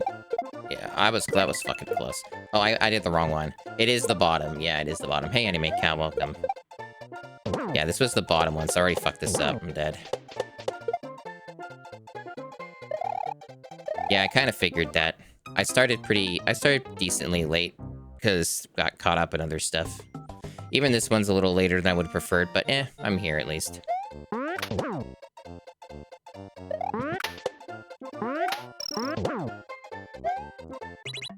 Hope you're doing alright. I'm doing fine.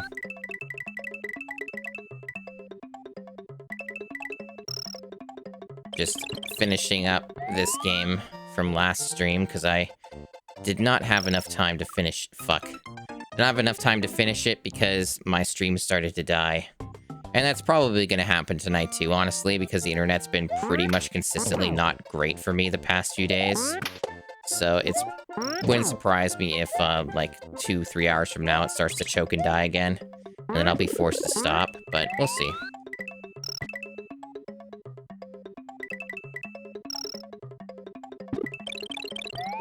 Actually surprised I'm having as much trouble with this level as I am. It's not even that difficult compared to some other stuff. It's a little finicky, but...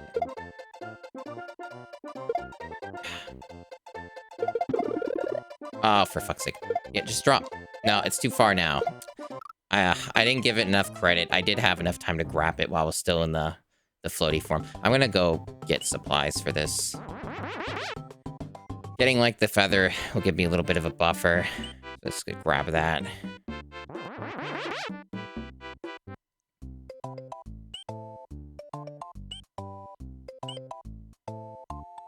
Get an appointment for that? Gosh, you just full of money? Isn't that shit expensive? Man, I'm kind of jealous.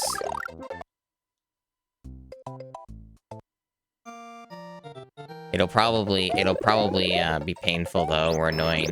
That's what I generally hear.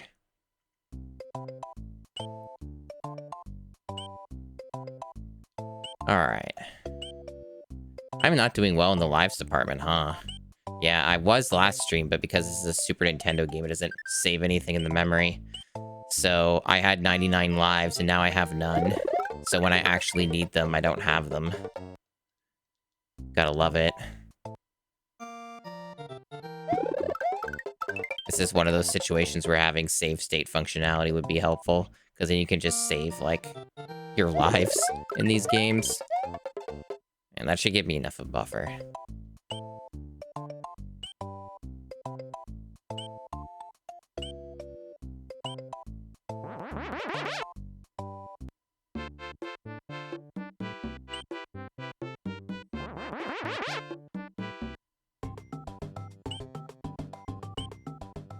Alright, Tubular. Well, I don't need Yoshi here, but whatever, I guess I'll just abandon him, like I always do. Because Yoshi's actually not helpful here. You can't bring Yoshi with you on the big inflatable Mario train.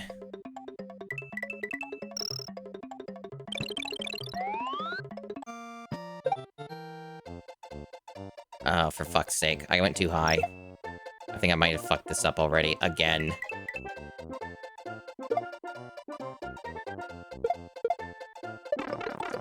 Yep. I don't know. I guess it's just because I haven't played this game a lot in the past handful of years, but I already fucking lost everything again. So that whole farming bit was pointless. That was a waste of fucking time. So I'm just gonna not even bother. Just hope that I can get this. Because I got fucked anyway, so...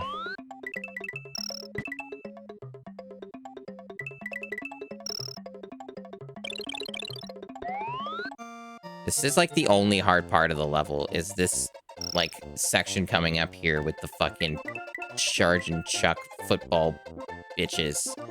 This part right here fucking sucks ass. Okay, there we go. I think that's the only part that's difficult. I think the rest is pretty straightforward. Ah, fuck. Yeah, it is. That's, like, literally the only difficult part. The rest of it's easy.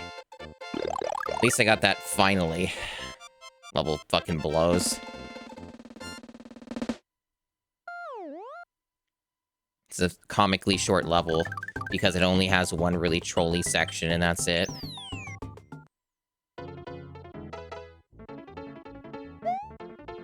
I think this level is just like an auto-scroller that's full of trolls. Where you gotta, like, change the railing so that you don't die. Yeah, I chose poorly there.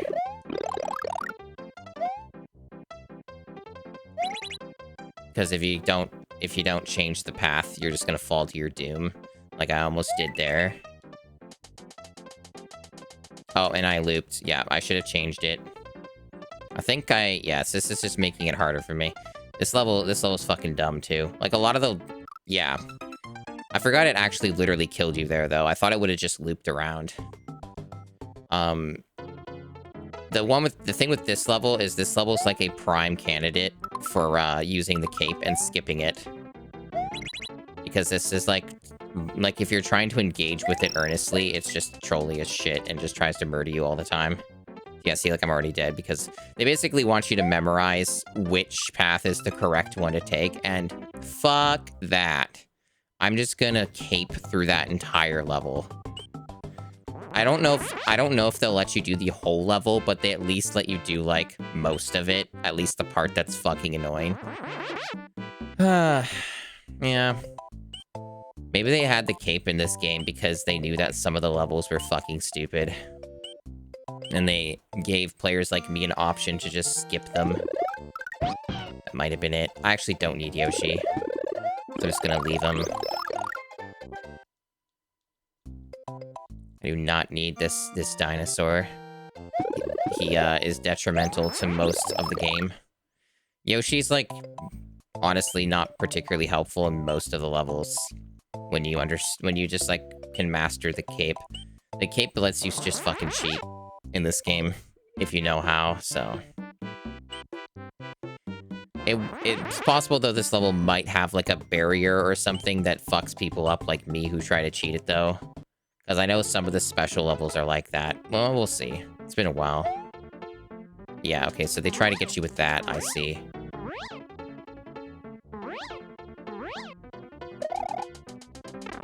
I don't even remember what's in here. What is this? Okay, we got a Yoshi in here for some reason. Alright, we're past most of the stupid parts. Okay. Now, what is this gonna do? Is it gonna boot me out of the level? Is this just a troll? Will I actually be able to complete the level by doing this? Or is it just a waste of my time? Because most of the time, these things don't seem to do anything other than give you coins that you don't need. And then they murder you. It's like, oh, look at all the coins you just got, and now you exit the level and you didn't accomplish anything. Good, congratulations. Okay, it did count as a win. All right. Now I have the Super Yoshi. Very cool. So now I can just fly like this. But they block you there. This level's fine, by the way. This is like an okay level. Nothing really particularly wrong with it. It's a little trolly, but not like as bad as the other levels were.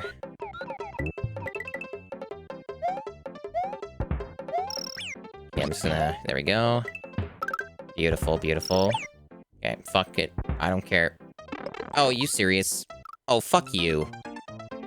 Bullshit. I didn't land on it in the exact way it wanted me to, so I fucking died. So that was a complete waste of time. Fuck off. So annoying. So fucking annoying, dude. To lose everything so instantly is fucking just annoying. I had like all of the things and now I lost everything. And then it's so fucking tedious to go back and get it.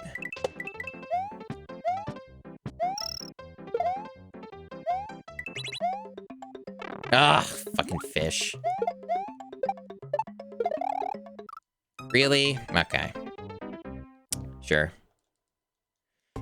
I was trying to spin jump off of the Koopa there, but the game disagreed. I'm misjudging a lot of it, and it's probably because it's ice physics in this level, so it's fucking up my ability to judge my jumps. Yeah, these are like all the hardest levels in the game. I'm doing them at the start of the stream. Because I wasn't able to finish last time. There we go.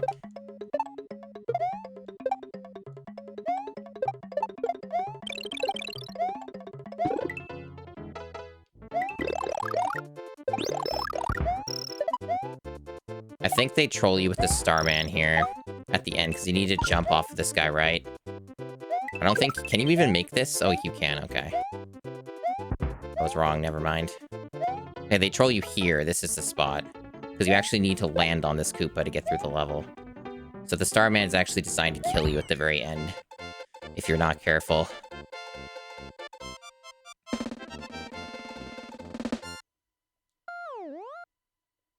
This isn't nearly as bad as the Lost levels, though. Lost levels are far more evil and atrocious than this game ever is. This game's baby mode compared to that shit.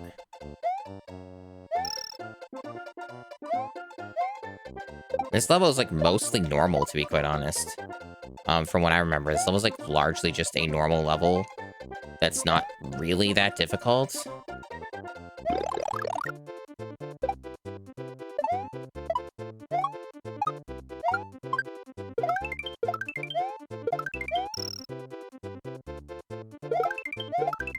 Got a bunch of lives here. That's good, that's good.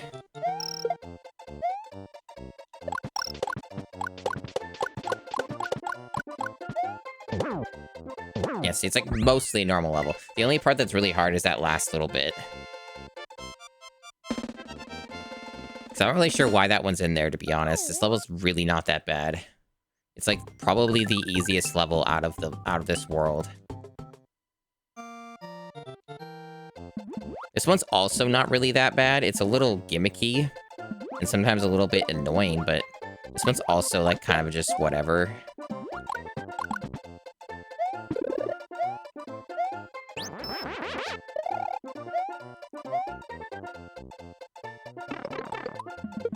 It's mostly just tries to trip you up with the hammer dudes. It's all about the hammer dudes trying to murder your face. Whatever their names are, I don't remember. I think Yoshi's in here as well. He might be like right up there, actually.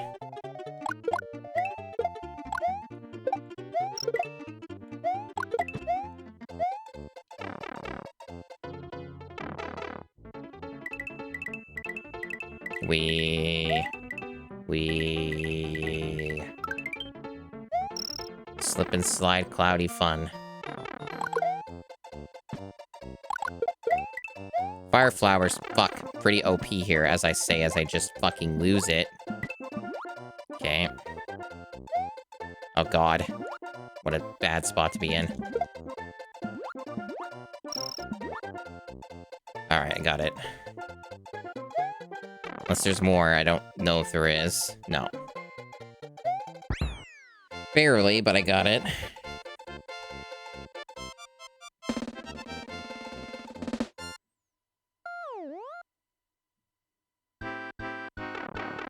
There's a potential opportunity to get more lives.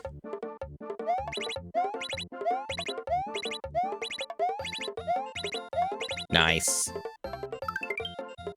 Not that I really need them. I think I already have enough. Probably more than enough at this point. There's not really many levels left, so...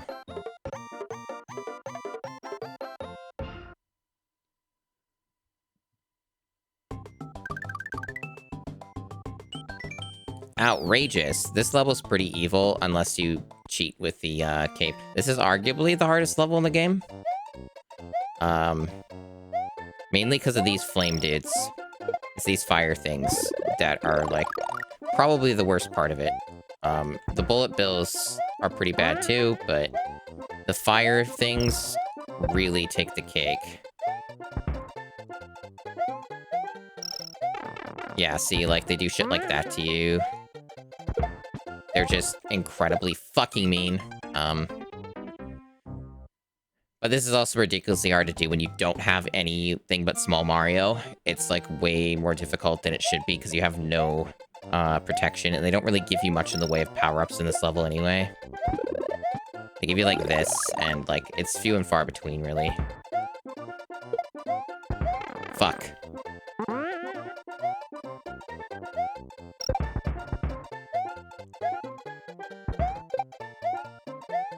I don't think they let you skip all of the level here either. Like, even if you have the cape, you can skip, like, a good portion of it, but they have, like, parts where they try to, trip you up. Hello? You gonna shoot? Oh, for fuck's sake. Come on. No, you didn't do it right. Come on. That's it. No, fuck. God, that's awkward. I think the issue is that, no, you can't do it from there. You have to be on top of them. That's the problem. I remember the gimmick for that bit now. Yeah, you have to be on top of them, otherwise it won't work. you won't be able to get, like, enough jumping height to get over.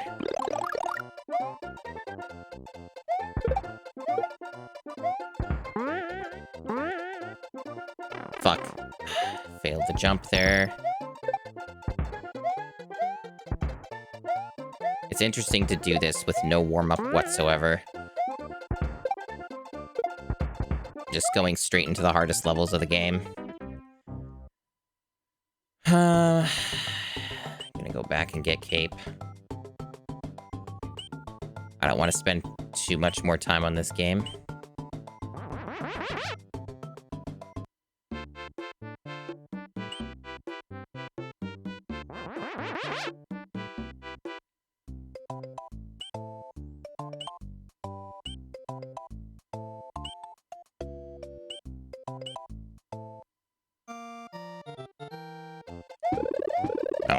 I don't know why I do that. It's actually better if you go from the left and then to the right, because that way you don't have to re-enter the level. Because then you just get mushrooms from the other one. Whatever. Yeah, this should help. I'm pretty certain they don't let you fly through the whole entire level without, like, going around some hidden obstacles up above, but they should let me get through a good portion of it.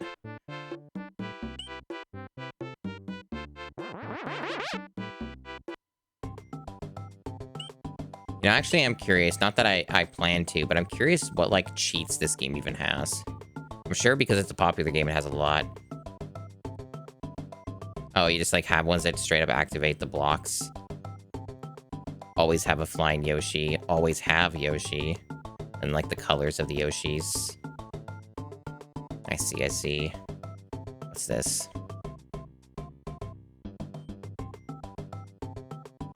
Ah. Interesting. Black Mario? What?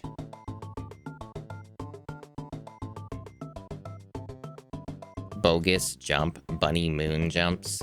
Can repeatedly hit some blocks. Some coins don't disappear when collected. Huh? Can't die in collision. Cape hits anywhere. Causes Mario to jump and float until you let go of jump. I see. Some of these things sound like it would make the game harder.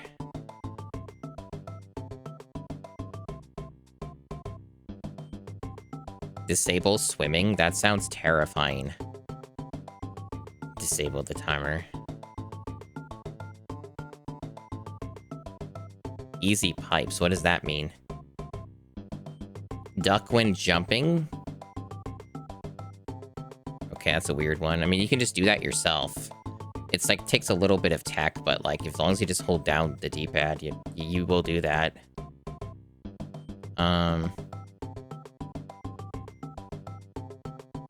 Enemies die when you get close to them. That's bad though, because that would mean like basically you always have a Starman on you, and then you would just like you wouldn't be able to complete several levels because you need to jump on some enemies to finish them, like the one I just did. Hot jams here. You only hear this. It's kind of like an Easter egg. You only hear it if you stay on here long enough. Like very classic music here. Yeah, those are kind of goofy. Black Mario, though, what the fuck is that? I'm like curious about that. I'm not gonna mess with it though until I like finish this, because I don't want to like corrupt anything or fuck it up.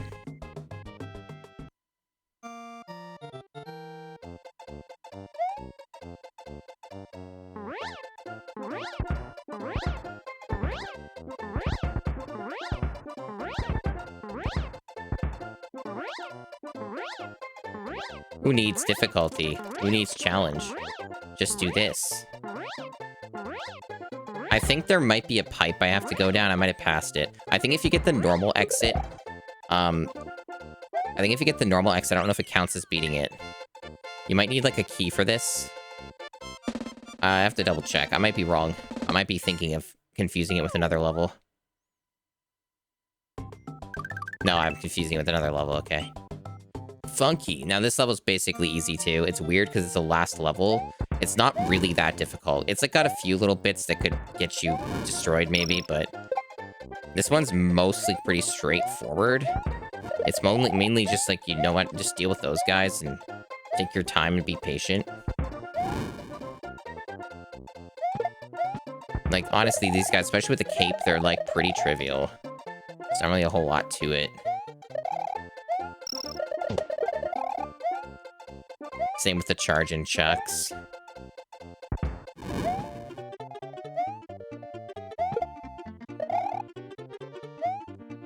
Got a Yoshi there. Don't really need it, though. The baseball is just still going. Oh, it's gone now, because it went off the screen.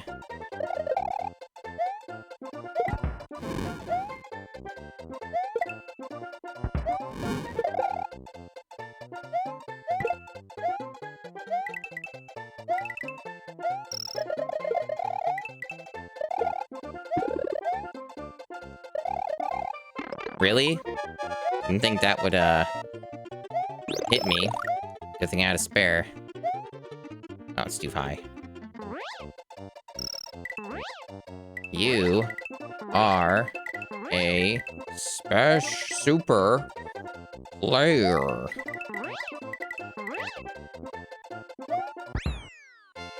So this does something, and it's mostly terrible. Hey, 69 on the time left. Nice. Very nice.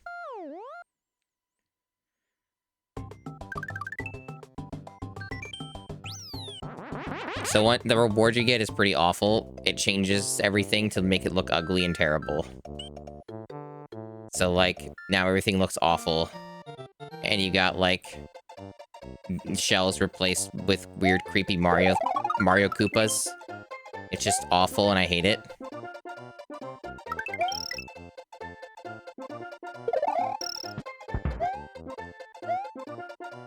It's such a bizarre reward for completing the hardest levels in the game. Some things I think are left untouched, though. Yeah, like these dudes. It's not, like, even that all-encompassing. It's only, like, certain things. A lot of enemies are just the same. Like, even the charge and chucks are the same. These guys are different. They're, like, weird pumpkin heads now. It's like a Halloween thing? I don't know. Little bizarre. Little bizarre. Other than that, though, I think there's, like, a very small handful of exits I didn't get. I don't think I care enough to get them. There's also one level I didn't do because I forget how you're supposed to get it. Like, what the unlock condition is for it. Oh. Don't actually want to be... I wanted to... How do you do the map? Is it, like, LR? Select? I remember there's a way to, like, move the map. How do you do that? I thought maybe you hold down select. You hold down the shoulder button.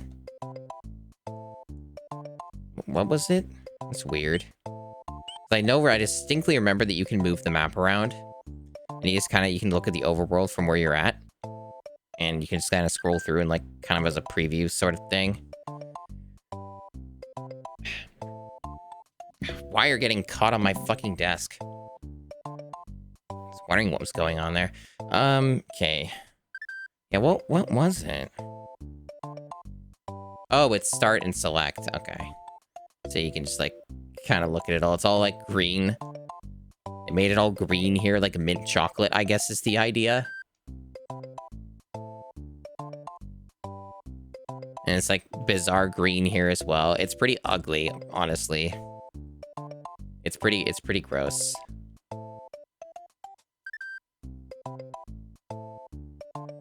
But yeah, like I said, other than maybe a small handful of exits and get in that one level I forget how to unlock, I basically completed the game and did everything. I already beat Bowser last stream, so I guess, yeah, there was the one thing I didn't do that was more notable, is I didn't, like, do Bowser's Castle. I took the back door because I just wanted to quickly end the game.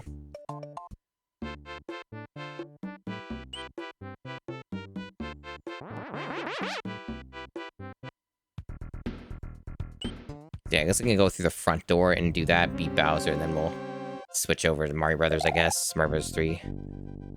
So you have different ones. I don't remember which are which. But they all are their own different, like, mini levels that you go through, and you just choose the door. Fuck, really?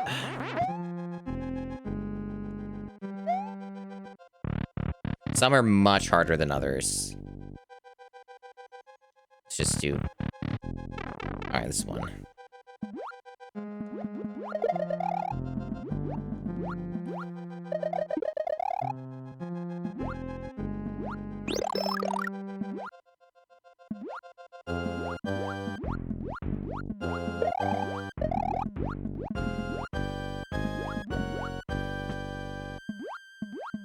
Kind of missed the opening. I gotta wait. Gotta wait quite a while, in fact.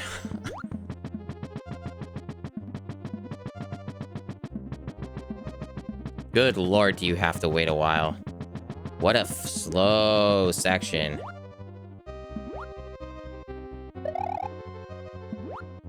There we go.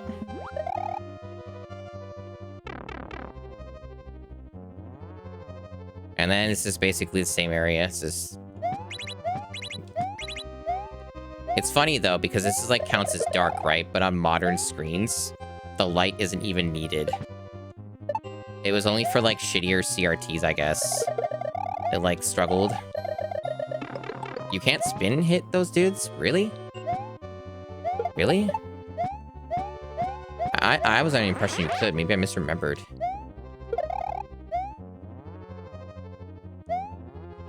Anyway, here's Bowser again.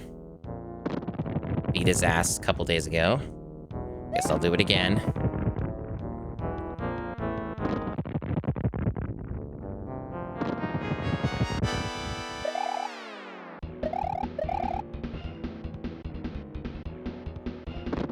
Mario is uninterested. He looks away.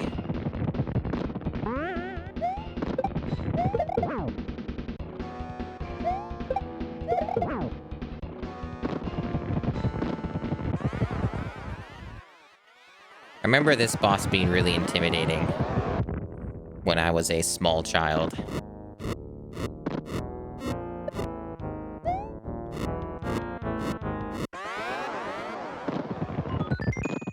Peach looks kind of weird there, huh?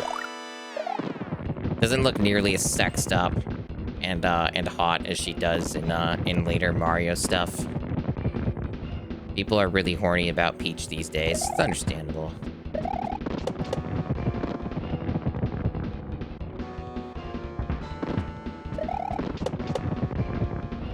I think some things about this boss fight would be a lot harder if you don't know some of the tech. Like that you can spin jump off of the weird ball things. Fuck.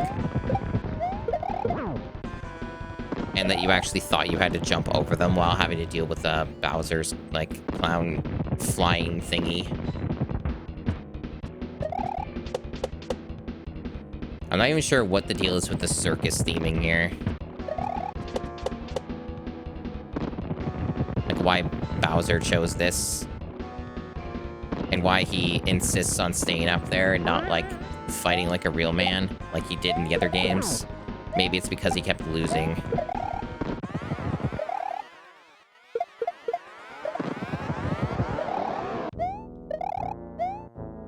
The thing's gonna wake up and cause problems.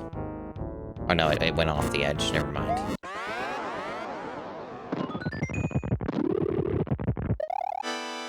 Take it back, Peach. I don't need it.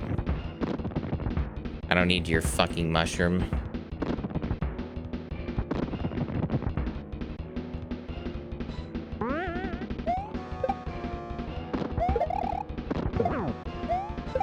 Fucked it.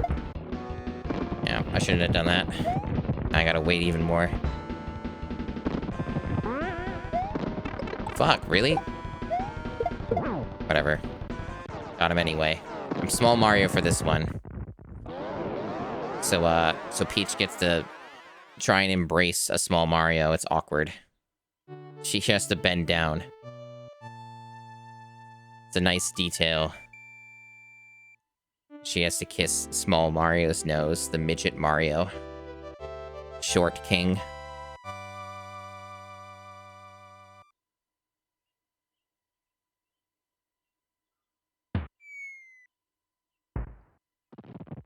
Yeah. Other than technically missing one level and maybe like 3 or 4 exits, I basically did everything, so I'm good enough. It's good enough for me. I am satisfied with this outcome.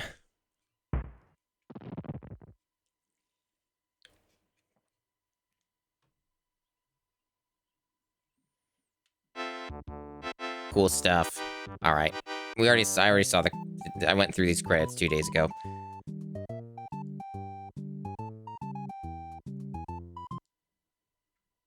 So that's that game. Very exciting.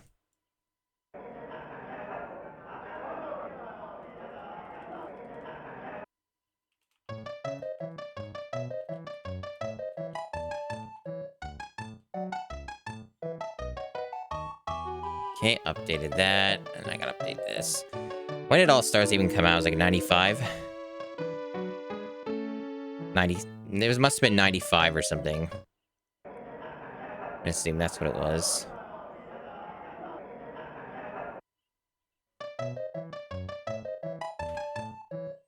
Maybe it was sooner. Maybe I'm getting my years mixed up and it was 94 for it.